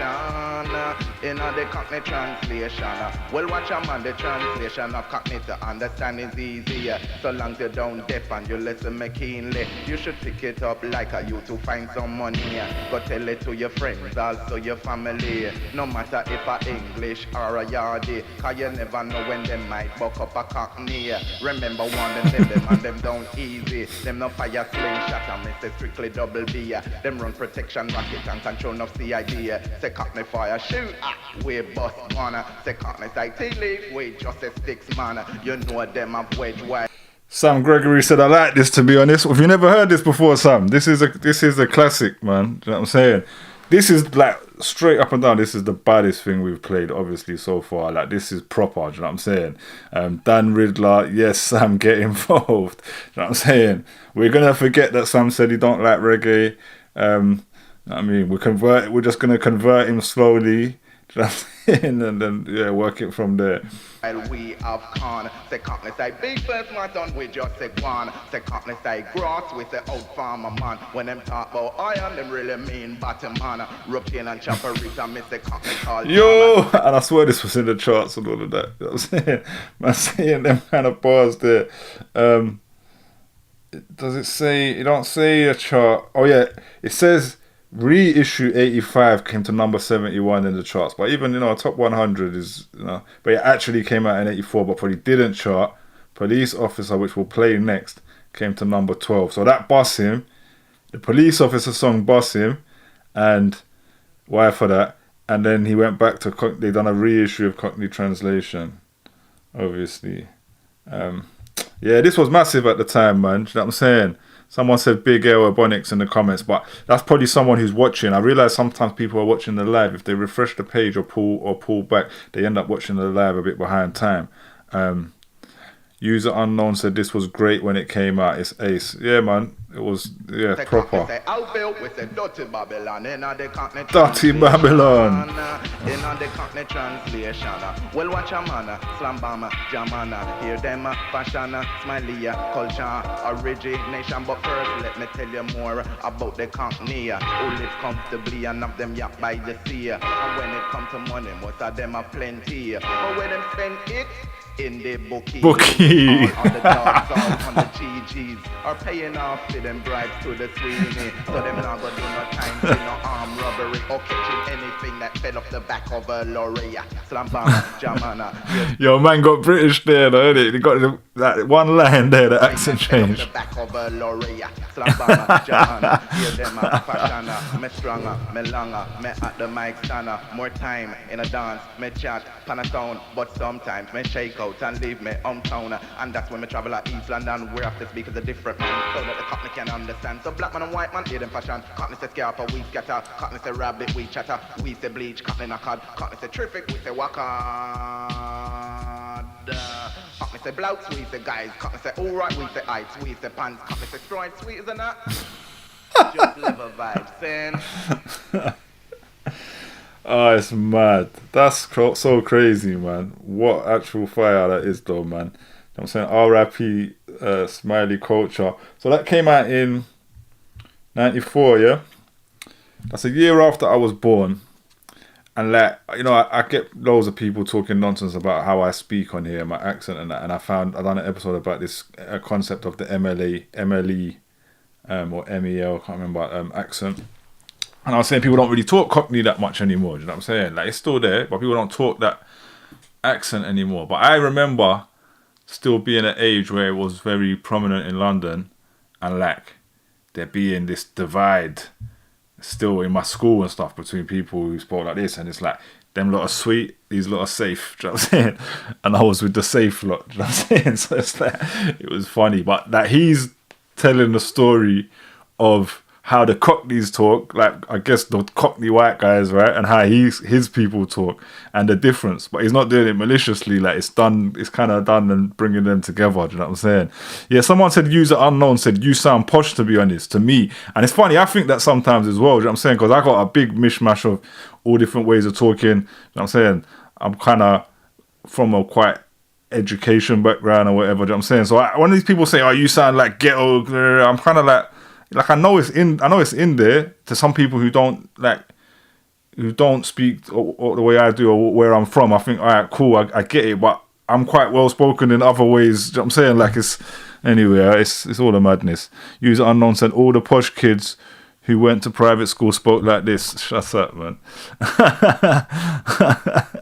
Yeah, I don't know what posh kids went to primary school and how they talk, but they definitely didn't. There's definitely no English people who spoke how I do in private school from my age, because I knew the boys who went to private school my age. They speak like Harry and that, innit? Like Prince Harry and William and that. Like they talk proper English. They didn't talk like, or they might have talked Cockney. If they was to talk more, try and talk street, it would have been a bit more Cockney. Do you know what I'm saying? But he's saying he was mates with them. I guess I didn't know many of them, so. Yeah, maybe they were imitating us. I don't know. Anyway, smiley culture. I think we have to do police officer as well. While we're covering this, user unknown said in front of their mums, maybe. Yeah, I don't know, bro. I don't know how you spoke. I'm assuming you went to private school when you're explaining that you was mates with them and they spoke that whatever. Do you know what I'm saying? Sam Gregory said you're articulate, to be honest. Yeah. I'm not quite articulate, but I'm not as articulate as some. Do you know what I'm saying? Carla, for example, but then Carla and me are from the same ends. We both kind of speak a balance. So I guess that's a good example, and he knows how to switch it when he needs to. But Carla's actually the person who made me feel comfortable enough to not switch it. I saw him do an interview one time and he was like, don't change how you speak for these people. Don't make them try and tell you, oh, you're not intelligent if you don't speak this certain way. You can still just speak how you are and you're still intelligent. You still, do you know what I'm saying? I see him say that one time and I thought, yeah, fuck them lot. Anyway, so the next record, do you know what I'm saying? Sam Gregory said street articulate. Yeah, exactly. Do you know what I'm saying? But to people, most people who make comments on my accent though, they're not only not street, they're actually mostly probably working class people from out of London who speak some other accent and they're just threatened by the kind of black culture influence in how London people talk. So it's nothing to do with anything. It's not really to do with anything else like that. Do you know what I'm saying? And I guarantee most of them you couldn't really understand, probably can't articulate half the things they're trying to say. But anyway, Smiley Culture, police officer. So I think this was his biggest record, and you know this is a mad thing really, because obviously R.I.P. Smiley Culture, the police many years later killed him. Do you know what I'm saying? Like that's very obvious and quite clear. And I guess I think we should look at his story a little bit after this about what happened, or at least what it says in the Wikipedia and all of that. Maybe we should look at some videos. What the hell? I was about to say, look at this Diddy video on the side, but I don't think you can see it on the screen. Gleam said, you sound like Eminem, to be fair. User unknown said, I was friends with a black kid who I really got on with. He was well spoken until he reached the age of 18, and then he started talking road or whatever it's called. He went to private school too. Yeah, that's normal though. That's quite normal. And because I've never really thought about this stuff until recently, yeah, I was getting all these comments, so I was like, oh, let me look into it. Someone was like, well, your parents don't speak like that. Like you said a minute ago, in front of their mums, yeah? Like someone was like, I was like, I just speak how I was, whatever I picked up from where I'm from, what was natural to me. And then someone was like, no, it's not natural to you because your parents don't speak like that. So you did that to fit in with your mates. So you're copying your mates and you're trying it. And then I Googled it, and I could do it now. Like, I Googled it. Sorry, let me pull this up. I Googled it, and all accents are picked up from your peers. Nobody picks up accents from their parents. Maybe in your very, very tiny early age, but not from the age of like 5 onwards. Yeah, and like, you can Google this yourself. Someone is saying assimilation. Yeah, that's how accents work. Every single person's accent is picked up from their peers. And the guy who was trying to argue this with me on YouTube was telling me he was from over here and that he lived in Australia or something. And I was like, okay, how do your kids talk? And he had to be like, oh yeah, they got Australian accents. Or actually, it was South Africa. Yeah, he was in South Africa because he was talking all nonsense about how dangerous it is for white South Africans and all that rubbish they love talking. But yeah, so actually his kids got local accents. I was like, your kids got local regional accents, innit? And he was like, yeah, he goes, you make a good point. And he actually conceded, you know what I'm saying? So we naturally, and user unknown saying, yeah, this is all true. We naturally adapt mannerisms of our friends and our work colleagues even. Yeah, you naturally, that's how it happens, you know what I'm saying? And most of it's not from parents. Because your parents is only one voice you're hearing. You're hearing all these other voices, you know what I'm saying? So I picked mine up from wherever I picked mine up, you know what I'm saying? Clem said, Guy was gutted, he never got the lead in Pygmalion. I don't know what Pygmalion is. That's probably an amazing joke that's going over my head. But alright, let's go with Smiley Culture Police Officer while we're at it, yeah? Anyway, user unknown, yeah. I was born in 83. I just heard Smiley Culture growing up and I wanted to copy Smiley Culture. So what for that? What are you telling me? So what? Stop me superstar, through me drive a Fiat and a Mercel with me lance, yeah. Some more time I'm gonna east and down fi check some company. I'm tell produce insurance license and MOT, but me say police officer no give me producer. Police officer no bother give me producer. Police officer no give me producer. Police officer no bother give me producer. To everybody in the dance line I dedicate this style. Whether you are a lawbreaker or you are informer, you could be a PCC ID or a inspector. Me not touch for murder, penalty produces when me charge for. So police officer no give me producer. User unknown. Oh, sorry.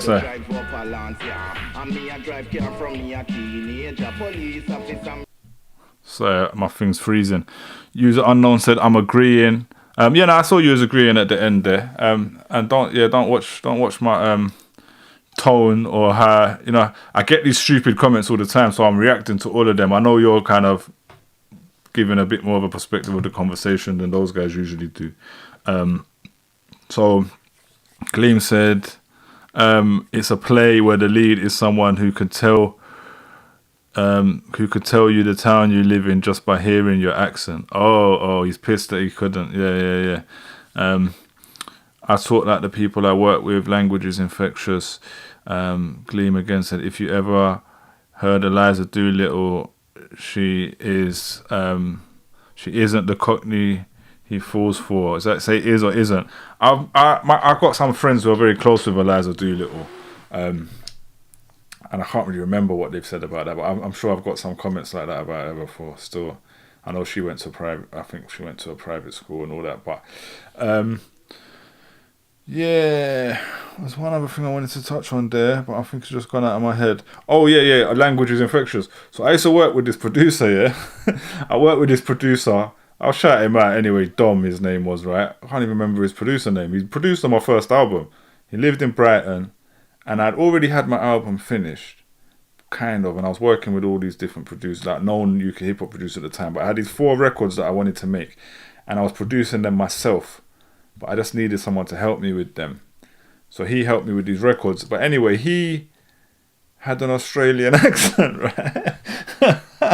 And like, my brethren took the piss out of him because he used to rap, right? And he was not, I don't know where he was from, whether he was from Brighton. He was from somewhere out of London, yeah? He wasn't from London to have a London accent, yeah? But when he rapped with like a London task force accent, like us, yeah. He rapped like us, like our London accents. You could tell he's been listening to us. He's a fan. He rapped like Jest, like obviously Jest is not from London either, but I've talked. Let me not going on just right now, yeah. But cool. He used to rap with a London accent, but he was from the country in England somewhere.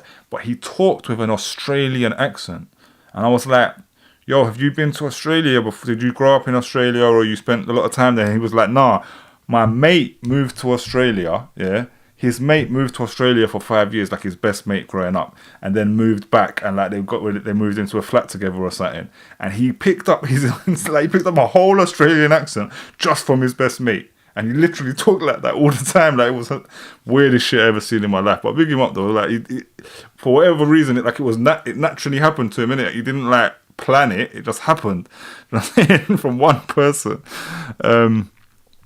So yeah, like I'm just saying, user unknown is correct. That language is infectious. I've seen, like, he was the evidence of it.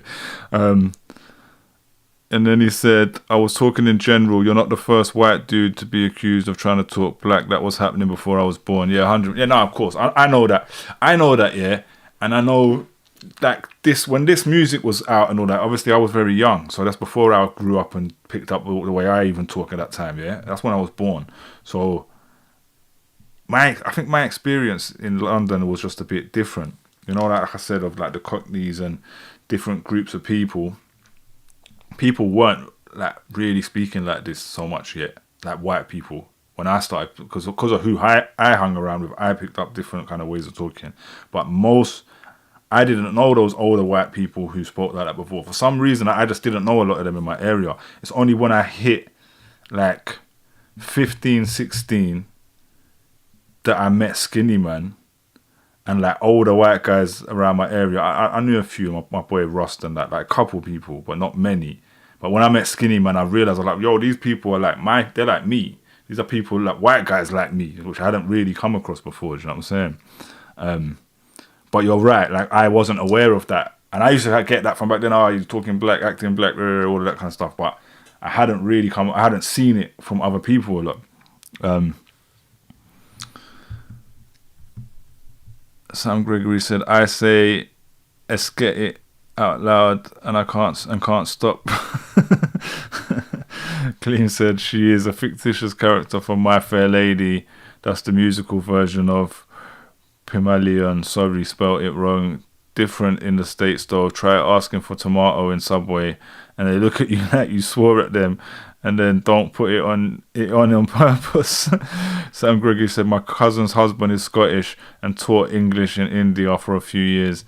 And at his wedding, there were some Indian monks with big Scottish accents because they were taught by a Scottish guy." Dan Riddler said, "Dad said sweetmates, bless him." Yeah, that's what I'm saying. Man used to say sweetmates, innit? Well, that's my era. Dan Riddler knows there was the sweetmates. And then there was the safe, yeah. And my brethren said, what did he call the safe bloods? Because we would go, "Are you sweet or safe?" But we didn't have a name for like the safe guys. You know what I'm saying? There was like sweet mates. And it was a whitey that said that to me. So it might have been years later. He went to my same school, but years later than me. And he was like, he said, them man tried to label it safe bloods. I was like, no way. Because obviously it's the same thing, though, isn't it? We say safe blood and then man say sweet mate. But to be honest, what I realised, Emily English is a mix-up of all of these things, isn't it? Anyway, we're supposed to be doing a reaction to Smiley Culture, but you know what? The Cycle Crasher, let me just fix it before we carry on. And I might just pull it up. I don't know how far we got into that, man. Because, but this is a very interesting discussion, guys, so big up anyway.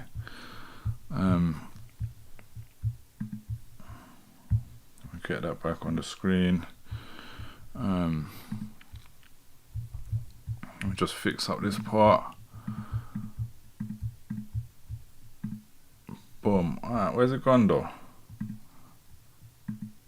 There you go. Alright, we'll just pull it up a little bit. Gleam said, "One of my Zimbabwe mates came over with an American accent because they were taught by an American over there." Yeah, that's a known point as well. Like when you go to like African countries and a lot of different countries in the world actually, where they start rapping. I noticed it from rappers, innit? When they've started doing rap and they rap in the English language, anyone from over them places, they always do it American because it's like, and when they talk English, like you say, yeah, they end up talking in an American way because they've been watching Fresh Prince and all of that. drive up a lance, yeah. And me a drive car from me a teenager. Police officer, me is a expert driver. So if you see me, say no shout or no holler. No stand up in the road with a torch and try pull me over. Cause if it's a dark night by itself, you will get run over. No come behind me the road and start flash your flasher. I come rev it beside me on your scooter. Come is a man who woulda just drive faster. And when me feel like it, me woulda pull up on a corner. Before you ask any question, me already have a answer. And any answer you get me one, you know it would be farmland. So police officer no give me producer. Police officer no bother give me producer. Bang on, man. Police officer no give me producer. Police officer no bother give me producer. I'm where your people spell me pass through Victoria. And through me entertainer say no tax from me window. As me go through the lights, the whole road take over. And as me drive near I could see clear I was a black Mariah. With 6 or 7 plainclothes police officer. Them didn't look the type of police me could give a fiver. First thing that come into my head, good thing me hide my ganja. Next thing that happen, them wave, in other words, pull me over. I'm could that do is sigh and shrug me shoulder. And as them approach me, start wind down me window. Me I go tell you how me answer. Every question them fire. What's the name next time? My name's Smiley Culture. Yeah, where do you think you're coming from, lad? From seeing my mother. What's the registration number of the car? Then I can't remember. What you got in the building, son? I can't say it, Ricardo. Would you like to have a look? Shy bloody man, if we ask you answer. Now take the keys out of the car and step out of the motor. Me and my colleagues have got a few questions to ask ya. You'll be on your way as soon as we get an answer.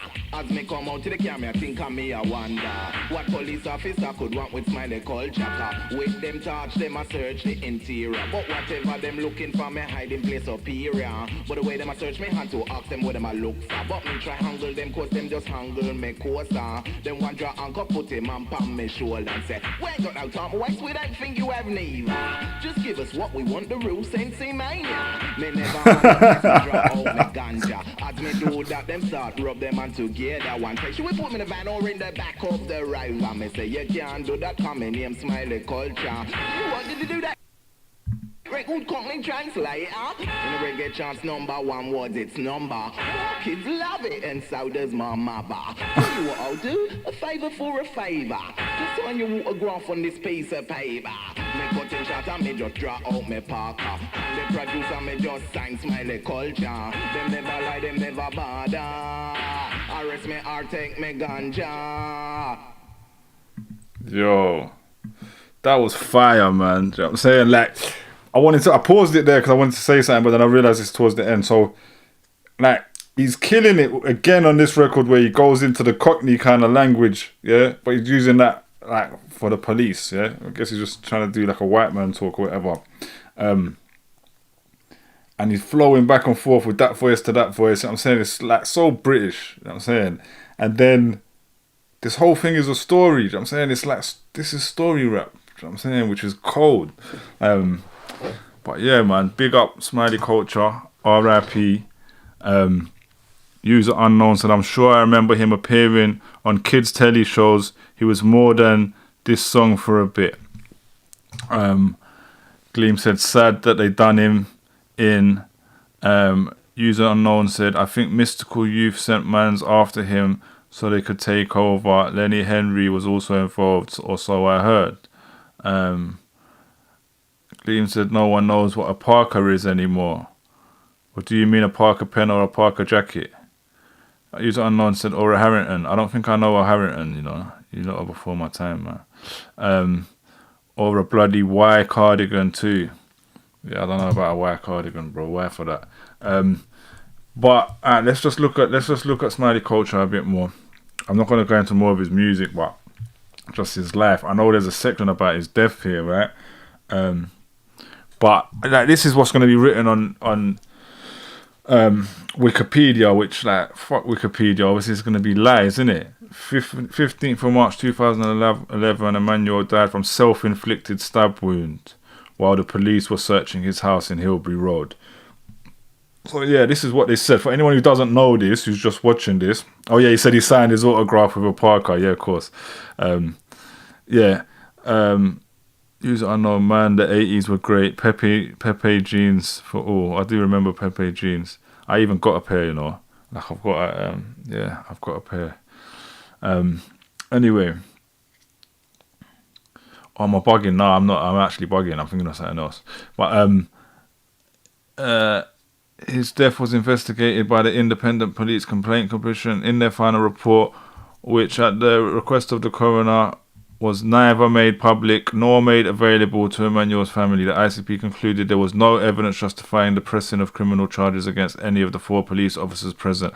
Like, alright, so this is showing at least, so I skipped a bit there, innit? But I just wanted to say, like, how ridiculous is it that someone's doing a search, come for a search warrant, police come and do a search warrant on your house, and he gets stabbed in the chest and die, and their story is, oh, he stabbed himself. What am I? Do you know how forceful you have to be to stab yourself in the chest and die? Like, that's insane. It's just like, it's absolutely ridiculous. Nah, I don't know what you're talking about, the key ring. I was actually thinking of something else. I was chatting rubbish. So his death came an hour and a half after officers arrived with a search warrant relating to the import of Class A drugs into the UK. A post-mortem examination revealed that he had died from a single stab wound to the heart. He is survived by his mother, son, daughter. Like, come on, man. Like, you just need common sense to know that didn't happen. Like, it just obviously didn't happen. Do you know what I'm saying? Absolutely crazy. Emmanuel's family raised concerns about the investigation, claiming that the IPCC had let them down and that many unanswered questions remained. The conditions surrounding his death and the subsequent investigation were also questioned by members of the general public, his death often being considered in the context of police brutality and other black people dying in police custody. A study into causes of consequences in 2011, led by London School of Economics in collaboration with British newspaper The Guardian, identified Emmanuel's death, perceived by some as a prominent case of police abuse, as a contributing factor to the riots. Yeah, I mean, it was them times as well, innit? Again, I skipped a whole section, but it's about the IPCC statement returning a verdict of suicide. Yeah, I don't really care about this statement. They're chatting rubbish, absolute rubbish. Alright, big up Smiley Culture, R.I.P. Icon. Do you know what I'm saying? An icon. And even the way his death in itself is like something we always need to remember and talk about in how this country and the racism in this country and the racist police institution. I think I've done quite a bit today now. I could wrap it up soon, but I'm gonna have a little last look at we've got quite a few people watching today. I think these shows seem to get more watchers than the others. I've realised right. The UK Legend shows get more people on the live. The SJW show gets less people on the live, but it does more. It gets a lot more views and stuff when I upload the videos, like the bits chopped up. So it's like the other way around. You know what I'm saying? These videos I've been doing, like posting up a reaction to me reacting to Dizzy Heights, isn't going to suddenly get loads of attention or views. But you've got to understand as well, what I'm doing, I know that's going to pick up, because eventually people go, when I start doing later stuff, people are like, whoa, he's reacting to that. Well, I think at some point everyone's going to come and look at this, because it's going to be a place where you can like really find something historic that's run through all in one place. So I just got a message I'm checking. I want to show something as well, right?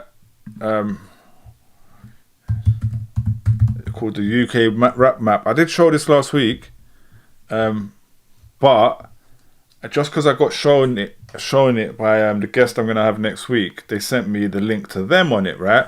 I don't know who made this. I don't know if she made it. Like, user unknown said I can post medical papers. What medical papers related to Smiley Culture? If so, yeah, please do, man. Please do, because we can pull it up and look at that. But this is a map of the country, right? With all UK rappers on it. And it's really quite cool. I think we should really probably go to the year. Like, what years was we on? Let's go. We'll actually start looking at the years here. How do I search on here? Wait. No, I don't want to contact. Is my brain not working today? Because I had maybe I click on database. Yeah, search. Yeah, where does it start? 1980. It starts here something. Right, we're gonna click on that in a minute. Yeah, but look, I searched myself on here. I was like, alright, let's have a look at this. Artist Supernova, and I was like, what? Nova, and they've changed the name as well. They've updated it. Boom, Upper Holloway. I mean, that will do. But that's quite specific. I don't know where they got that Upper Holloway from. I always either say I'm from Islington or Camden. And they've got me as Upper Holloway, rapper from Upper Holloway, London, and member of Mud Fam, in groups Mud Fam. And they've got all my releases here. I mean, obviously I haven't checked it. Yo, I hope Sam Gregory's still there, but look at this. Red flag for me, man. I've got the Shed Nonce Legs MC here linked in my thing. User unknown said, I think YouTube removed my last comment about vitamin D and black mental health in the UK. Yeah, maybe it doesn't let you. I think maybe when you share links, YouTube kind of flags it. But look, yeah. So this is my career here. Like, I think it's got most of my thing. Yeah, I'm not really going to here to show my stuff though. But I just thought that was sick, yeah. And wait, I clicked Mud Fam. I wanted to show something else, how this works. Mud Family EP. There's our EP in 2002. No, I want to click on the map. That's what I was trying to do. Why is it not working, man? There was some way, right, when you click on it, that it would show you links, like how people link. Maybe it's on the database. Nah, map. No, not articles, much. Let me put my name. Let me go back to my name again. This is actually just a sick resource. Because when I was under the name before, I found something where it showed you all the people that's linked to you. Like, oh yeah, view on map. That might be it. Nah, that's not showing it either, but I'm showing obviously the actual map. Gleam says, shout out Dharma77 for the artwork of the Mud Fam EP every time. There must be another way. There was something called View Connections or something. And I clicked on it and it had my name, and then it had Skinny Man, and it had like a spider diagram, and it had showed all these people that I'm like associated with, and then it had other lines that jumped off of them to who they're connected to. I don't know how I did it again. There's something I'm missing here now. But you click Upper Holloway, it just shows Dead Players, Heartless Crew, Jam Baxter. Jam Baxter ain't from no Upper Holloway, bro. That's it. Anyway, I think this website is sick, and it was done apparently for someone's uni. On the map, it shows you are best friends with MC Duke. Yeah, it probably does, bro. I don't know if you've worked out how to do that. Connections underneath in groups. Is that where it is? Am I like... oh, yeah, connections. There you go. Oh, my God. It was written bigger than view on the map. No, it's not working.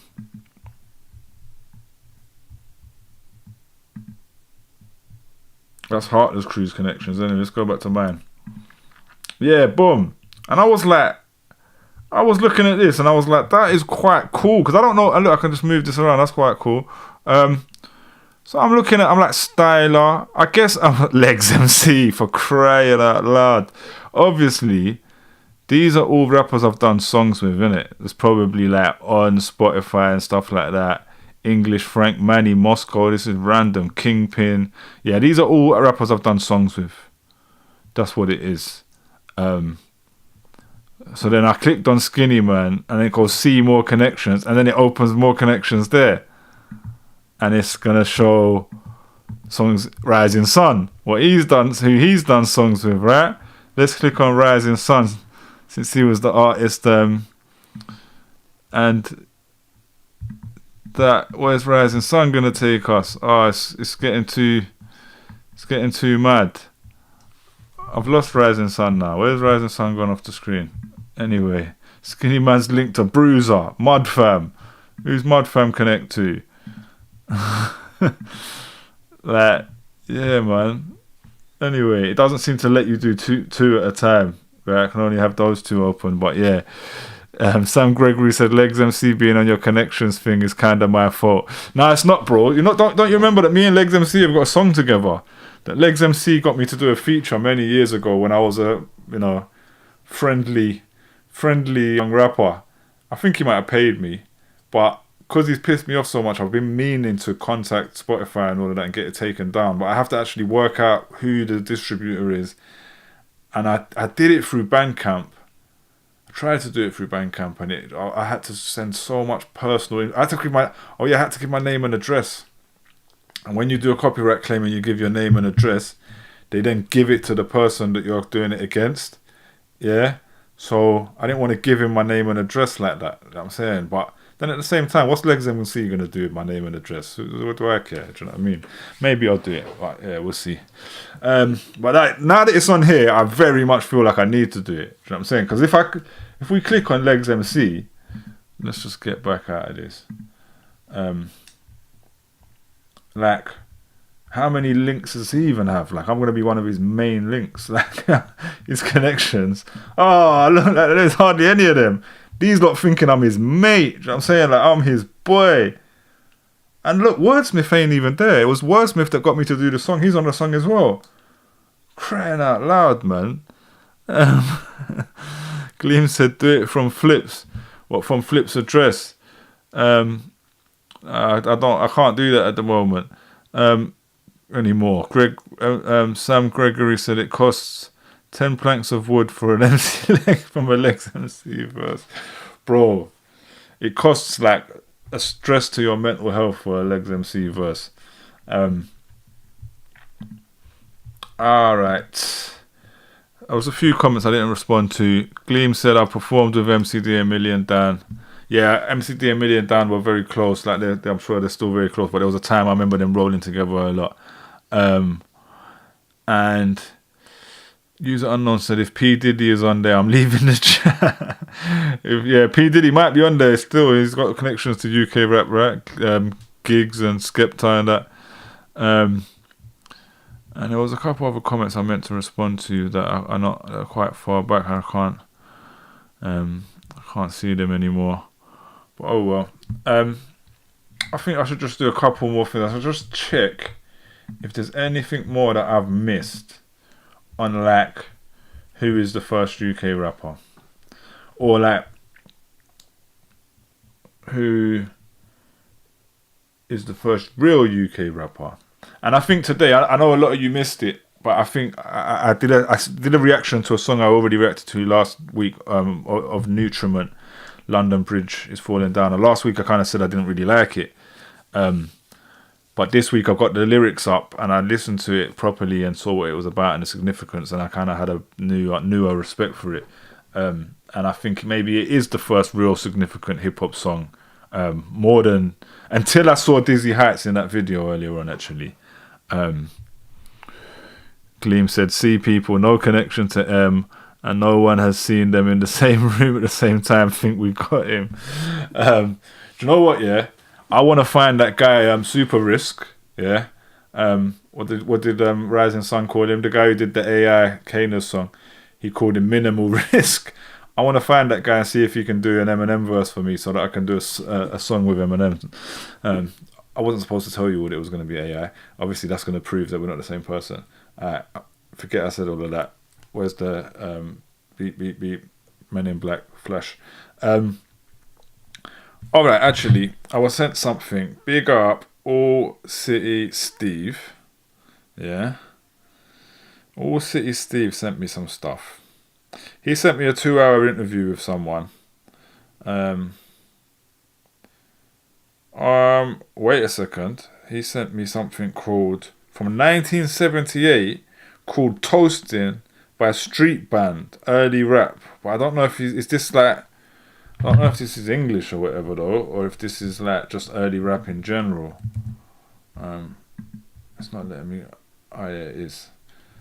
If he's actually, if this is English, this is what I've been looking for. Yeah, let's go Street Band Toast. So let me get this on the screen. And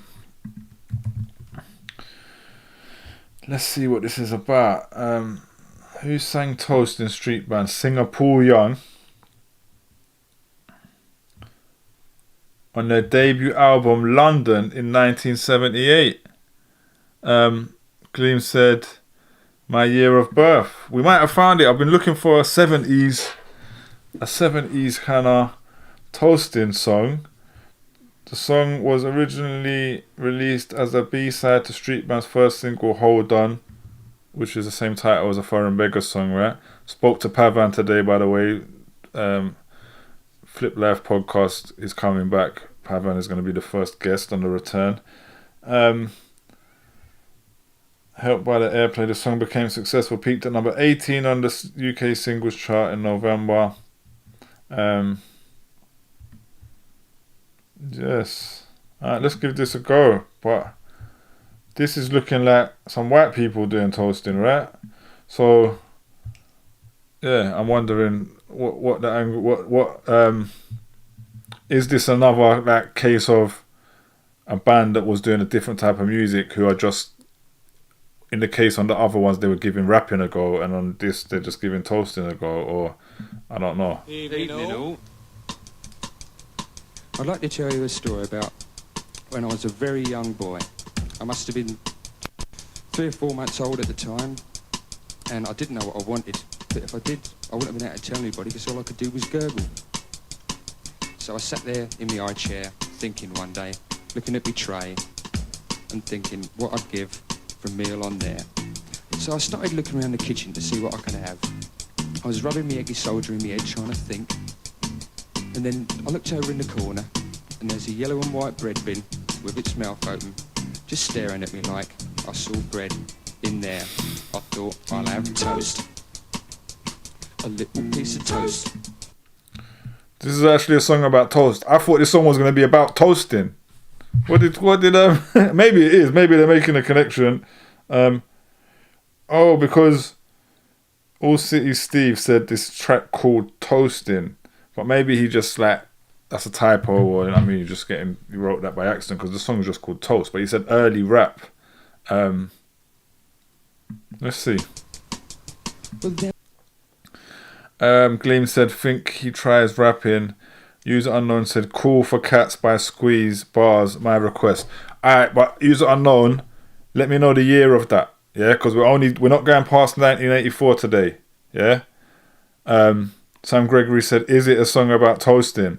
It seems like a song about toasting bread, not actually toasting as in MCing. Then I started getting older, and I hated this, I hated that. Expensive steak was ludicrous, and cafes couldn't cater for the finer things in life.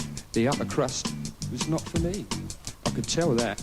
So I'd go home, switch the kitchen light on, put the grill on, slip a slice under, and have toast. This is slightly a banger though. Because there's so much to choose from. There's brown bread, white bread, all sorts of wholemeal bread. It comes in funny packages with writing on the side, but it doesn't matter which one you have, because cut the crust off, have it with marmalade or butter, cheese, tomatoes, beans, banana, or chocolate if you're strange, it doesn't really matter. Oh no, it all goes with toast. A little piece of toast. Toast. I'm gonna think about it some. Nah, this is hard, I can't lie. Alright, User Unknown said late 70s, cool, we can pull up your song.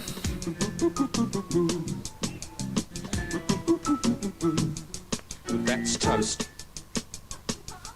Just toast.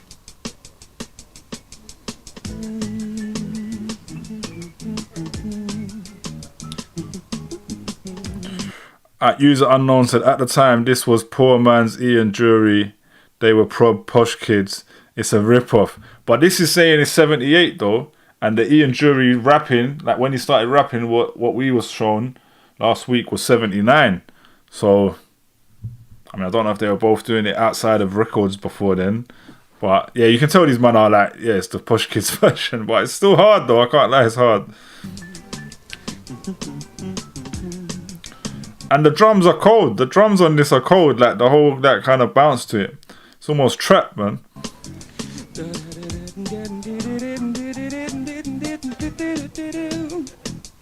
That's toast.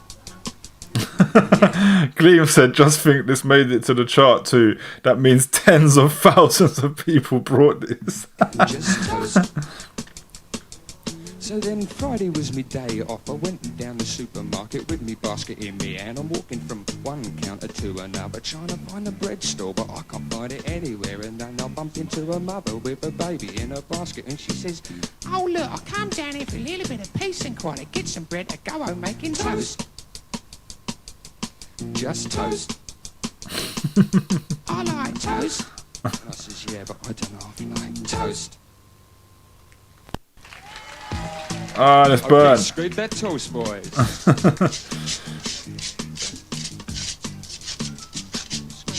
This is weird as hell, man. What are they up to? Is this their scratching? Is this that scratching? Gentlemen, that's toast. Just toast. I can't think about it anymore. I've got to go and have some. Yeah, I must admit, I'm getting a bit brown up standing here as well. Take that off. Should we go and have some toast? Let's go. Okay then. See ya. Right, all. Alright, after I finish the show, I'm definitely going to make some toast. Peanut butter and all of that. User Unknown said, yeah, it's a good tune. I like Posh Kids. They are afforded the free time to make great culture. I mean, sometimes, yeah, they're able to do cool stuff. But most of the time, it's people in the struggle that have nothing else and have to, like, use the resources around them that make great culture. But that was funny. Maybe I don't know if I would have liked it at the time, but I like it now in hindsight and having, just looking at what's kind of funny and cool to check out. He said, but yeah, I was told that was 78. If we accept that as rap, it is before everything else we've done so far. Because it's before, who was it? Lorraine Chase. By the way, I know all of you weren't here at the beginning when I discovered that Lorraine Chase is the first UK rapper and actually the first rap record before Rapper's Delight. But yeah, we can watch that back. I'll upload it separately. Gleam said, posh people gang banging with butter knives instead of zombies. Oh my gosh. Alright, so what was the other ones I was just told to do? The beat mirror in the bathroom. Is that a request? Is that a request? I've got to go for this one first. Cool Cats by Squeeze, yeah. I'm only gonna do about another half hour. I also had an interview with it's a 2-hour interview that All City Steve sent me from his show, and he said it's an interview with someone who breaks down the whole history of the early days of UK hip hop. So I didn't want to watch all of it, but maybe watch the start seeing the names that come up and stuff like that. Might do a bit of that just before we finish, but right now until then I'm just gonna do the stuff that you asked me to do. Yeah, so I'm taking requests, and if the request is trash, and it's not of the era that we're doing, nothing after 1984, and it has to have rapping in it. I'm just googling this first though. Cool for Cats song, so I can see the year. Cool for Cats is a song by English rock band Squeeze, released as a second single from their album of the same name. The song features a rare lead vocal performance from Cockney accented Squeeze lyricist Chris Difford. One of the only 2 occasions he sang lead, boom boom boom, peaked at number 2 on the UK singles charts in 1979. Do they consider that is the word rap in this? No rap, yeah? No hip hop. No. They're not mentioning it, but we might know it as all the same. Let's go.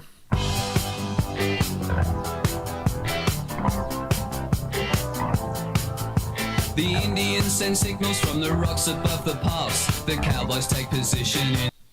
Hold up. Still fronting on Gilbert Sullivan, 1880 in London, and it's tough. What are you saying? Gilbert and Sullivan is something in 1880 in London. I can find it on YouTube, yeah? Is that what you're telling me? User Unknown is saying this. He requested this, and he's saying it's bars, but not hip hop. like Ian Jury. But Ian Jury was like, so rapping, when you say bars, because even singing is bars, but yeah, I get what you're saying in the way we use it. Alright, let's hear.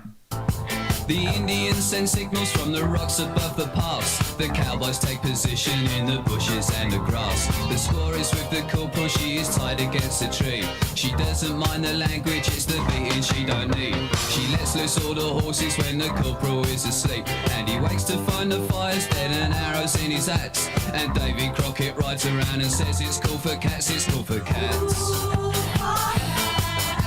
The swingers doing 90 cause they've got the work.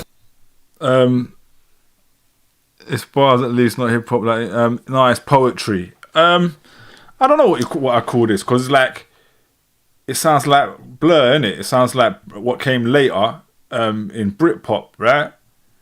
And this is still singy. They were like singy but chatting as well, innit? Like, but I wouldn't have called what Blur did rap at any point. But I get it. Like it's debatable. It's cool though. It's definitely it's a vibe. They get a gang of villains in a shed up at Heathrow. They're counting out the fivers when the handcuffs lock again. In and out at once with the numbers on their names. It's funny how the missus always looks a bleeding sane. And meanwhile at the station there's a couple of likely lads who swear like how's your father, and they're very cool for cats, they're cool for cats. To change the mood a little, I've been posing down the pub. I'm seeing my reflection, I'm looking slightly rough.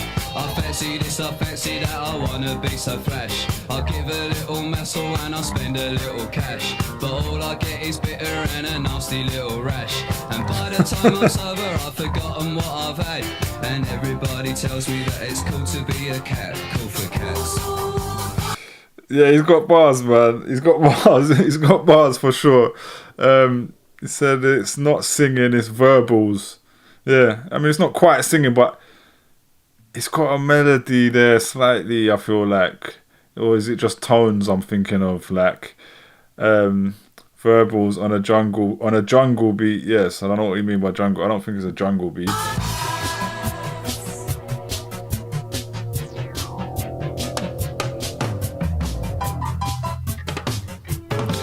Those jackets with the name on the back, I mean, I guess that's probably a rock thing as well, but that just felt a bit hip-hop to me.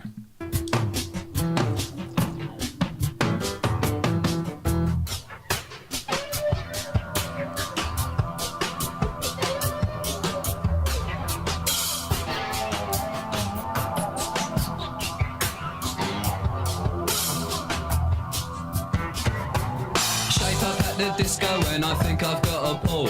I ask her lots of questions as she hangs onto the wall. I kiss her for the first time and then I take her home. I'm invited in for coffee and I give the dog a bone. She likes to go to discos but she's never on her own. I said I'll see you later and I'll give her some old chat. But it's not like they on the TV when it's cool for cats, it's cool for cats.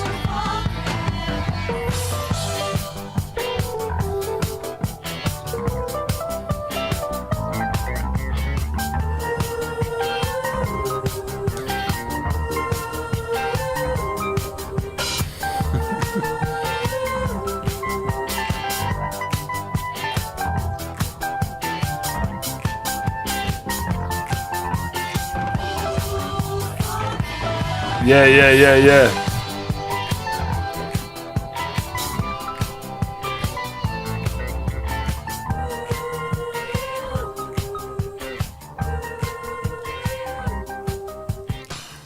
No, that was hard, man. Big up user unknown. He said the streets in the 70s, how is this not like them? Yeah, fully. You can see the streets connection there. Mike Skinner.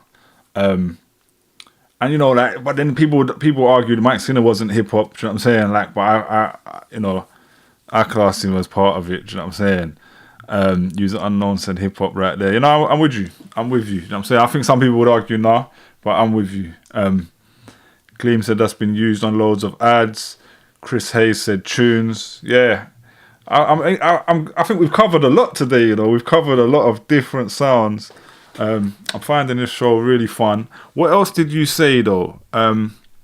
What else did user unknown say? I'm just taking user unknown suggestions right now.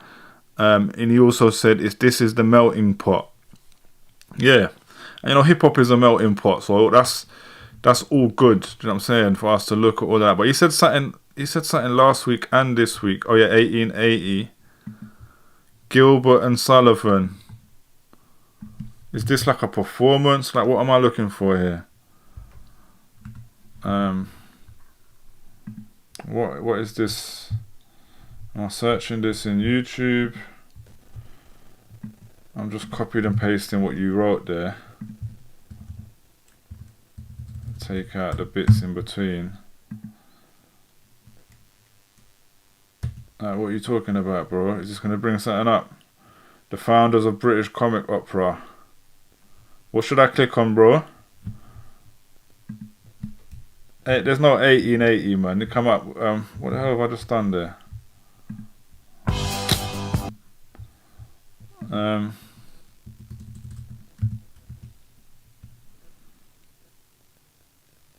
I think you're pulling my leg, bro.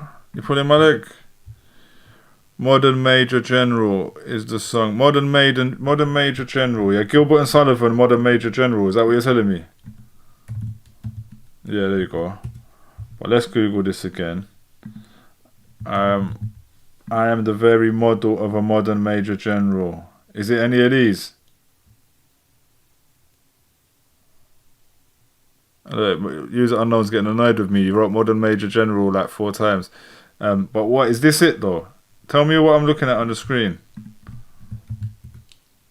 Any of them, yeah? I am the very model. I just wanted to get a wiki about this up.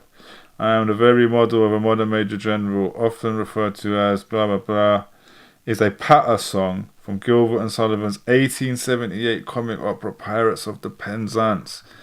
It has been called the most famous Gilbert and Sullivan patter song sung by...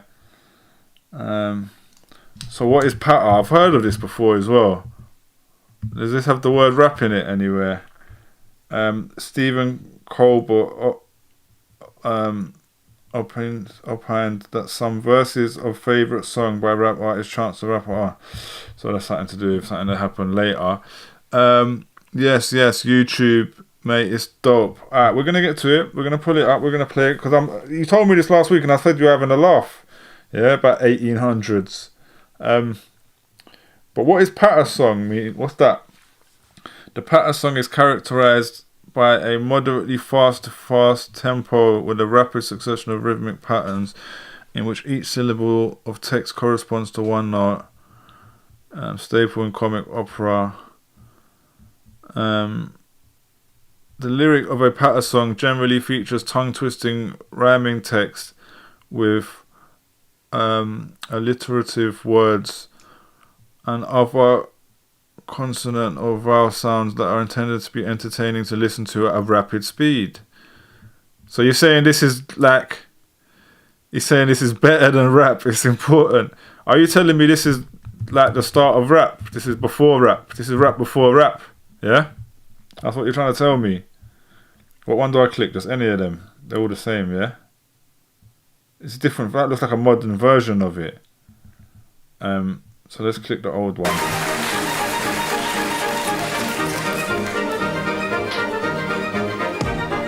I am the very model of a modern nature general. I've information, vegetable, animal, and mineral. I know the kings of England and I quote the fights historical from Marathon to Waterloo in order categorical. Red flag for this though, because he's like police or like a soldier and that. Yeah, we like hip hop and the police don't connect. And he's got this Union Jack flag there. You know what I'm saying? Red flag for that as well. I'm joking really, but this is what should be under a jungle beat, right? This is like literally like I'm saying spitting bars. This is Eminem. This is where Eminem got his thing from. Yeah, this is Bapkins. I am very well acquainted with matters mathematical. I understand equations both the simple and quadratical. About binomial theorems I'm dealing with a lot of news. Lot of news. Papa? With many trivial facts about the square of the hypotenuse. With many trivial facts about the square of the hypotenuse. Many trivial facts about the square of the hypotenuse. Many trivial facts about the square of the hypotenuse. I am very good at integral and differential calculus. I know the scientific names of beings and animalculus. In short, in manners, vegetable, animal, and mineral. I am the very model of a modern nature general. Yo, he's got wordplay though. Like he's got wordplay. User Unknown is clearly a big fan of this. He said it's amazing. Posh rappers rock. Listen, it was theatre. Yeah, I mean, well, yeah, this is something else. We can't say it's not impressive. I know a mythic history, King Arthur's into paradox. But again, the whole story, you know what I'm saying? The modern, very modern, a model of a modern major general, yeah? You know what I'm saying? We needed NWA to come later and say, fuck the police. But yeah, cool. I saw a video, oh my God. Someone sent me a video of a police officer rapping today. I might have to just pull that up just out of it, just for us to bust joke on it. Like, someone sent it to me and said, here's Wayne Webster. Here's Wayne Webster's new thing. And it's like, there's a few of them recently where they keep having videos of like London police officers rapping. But this whole rap was like about giving a man a strip search.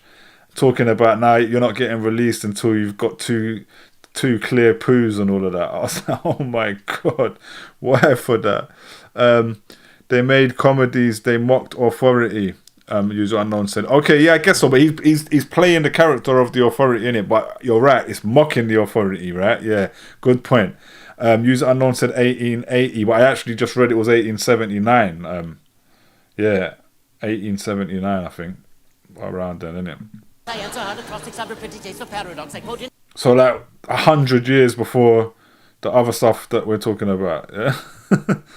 Elegites, all the crimes of Heliogabalus, in conics I can floor peculiarities, parabolas. I can tell and don't Raphael some Gerardos and Sophonies. I know the croaky chorus from the frogs of Aristophanes, and I can hum a fugue of which I've heard the music's dinner for. Dinner for.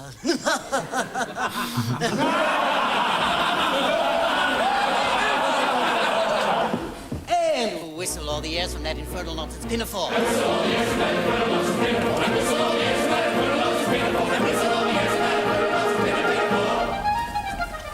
Then I can write a washing bill in Babylonic cuneiform and give you every detail of Caractix's uniform. In short, an animal's vegetable, animal, and mineral. I am the very model of a modern major general.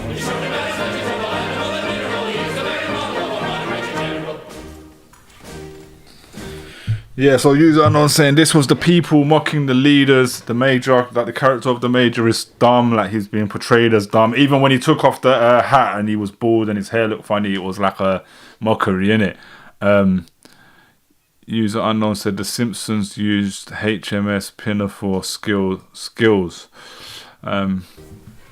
In fact, when I know what is meant by mamelon and ravelin, when I can tell it sight a Mauser rifle from a javelin, when such affairs as sorties and surprises I'm more wary at, and when I know precisely what is meant by commissariat, when I have learned what progress has been made in modern gunnery, when I know more of tactics than a novice in a nunnery, in short, when I've a smattering of elemental strategy.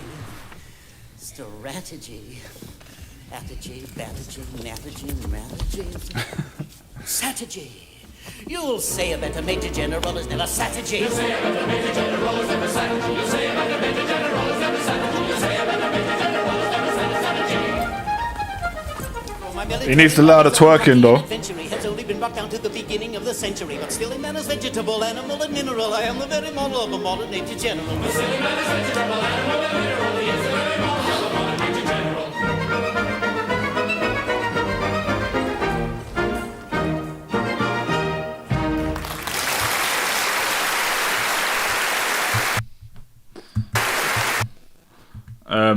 This video is actually quite a bit longer, but I don't know if that's the end of that section. Should I continue it, User Unknown? Are you saying I should I do the rest, or is that a good representation?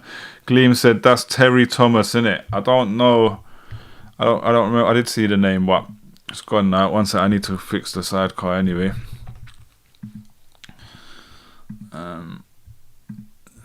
That was interesting, man. I've been educated. And User Unknown, I was mocking yesterday. Last week I thought you was taking the piss.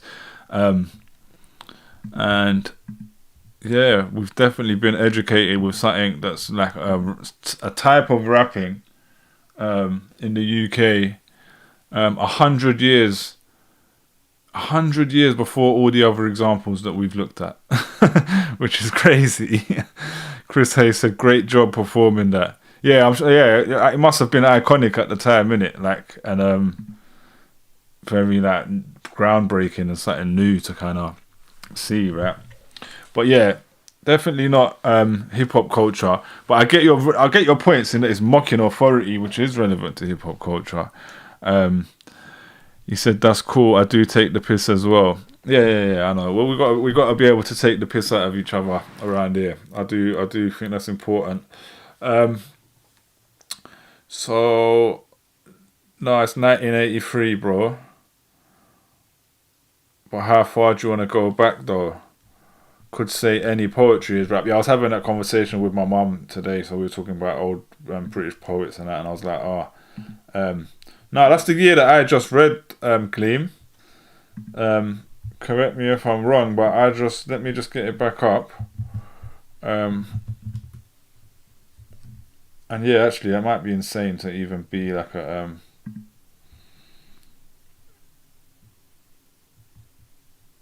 yeah, like that video might be 1983 or whatever, but it is from, well,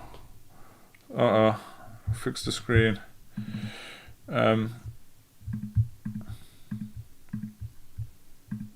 Yeah, it says here it is a patter song from Gilbert and Sullivan's 1879 comic opera, The Pirates of Penzance. So that's what the opera's from, but obviously there's probably different times it was performed. He's saying, yeah, colour video was invented in 1899. I was just thinking that, yeah, the colour video thing might have made that impossible. But I think that was just a performance from later, because there was also a recent performance. When I Googled it, yeah, look, that's whatever that one's from. But look, this one's 80. That's obviously a modern performance of it as well. Do you know what I'm saying? So, yeah, who knows when the original version of it or whatever is, but it's from, he's saying 1880, but it actually says here 1879, Pirates of the Penzance. And it's their most famous song from then. Obviously, remember, like, originally, like, music came out as, like, just sheet music, you know what I'm saying, like before. So it's not necessarily the performance that is the song. So yeah, Dan Riddler, the musical, was written in 1880, yeah, 1879. Chris Hayes said Shakespeare. Someone else said Shakespeare a few times, and then someone today said no, because Shakespeare didn't exist. So yeah, I wonder if there is like a black and white version of it.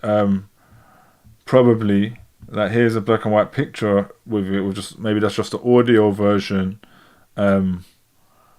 Look, as we go through, yeah, there's loads of versions. Yeah, I can't tell you what year that specific version was performed. Oh yeah, it says 1985, Stratford Canada's Stratford Festival, 1985. But yeah, interesting, man. Yeah, the words would have been written then. I would assume they wouldn't change it. It was Francis Bacon. Yeah, so the words wouldn't have been changed, and also probably the flow to a degree, right? It's a style of what is called patter song. That was interesting as hell, man. I was gonna go to this interview thing. I'm not gonna do that today. I might do that next week. I'm gonna wrap it up unless I'm given more suggestions.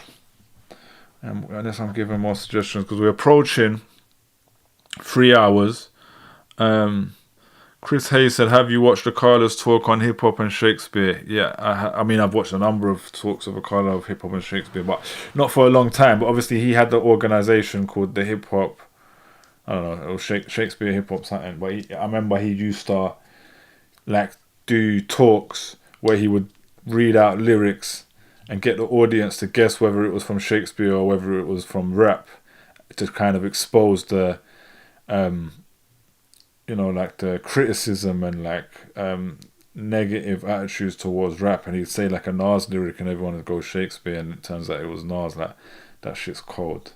I'll definitely, one day we'll do an Akala episode when it's about Akala's music, and we'll definitely get to that. But long way to go on this UK Legends journey till we do that. So yeah, any more suggestions? Any more? We could do one more in the last 10 minutes before I wrap up, or 12. I've got a lot of comments coming through at the moment. Yeah.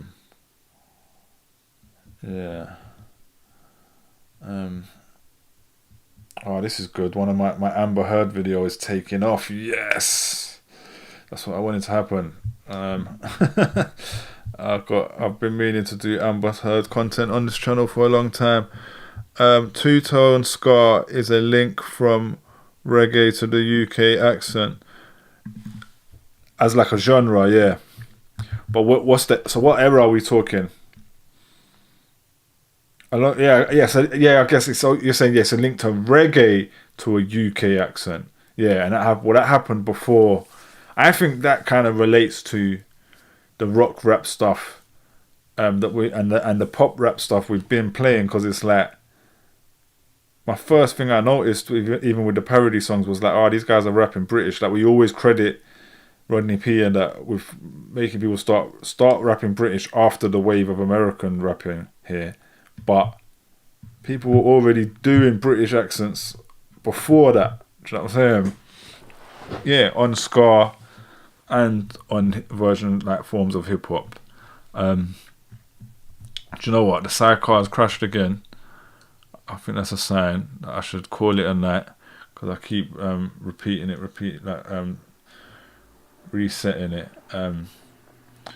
So big up everyone for tuning in. This has been mad fun. I think I'm gonna keep doing this every Monday at 9 PM, which is a bit mad because that was the set like schedule for my other show. So some people have turned up last week and was like, what's going on here?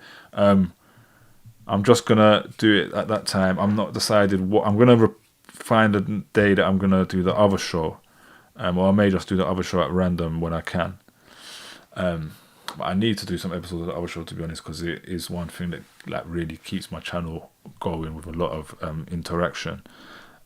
So yeah, big up. Check out the other videos. If you didn't check out the first episode before this of UK Legends, go watch the video, who is the first UK rapper.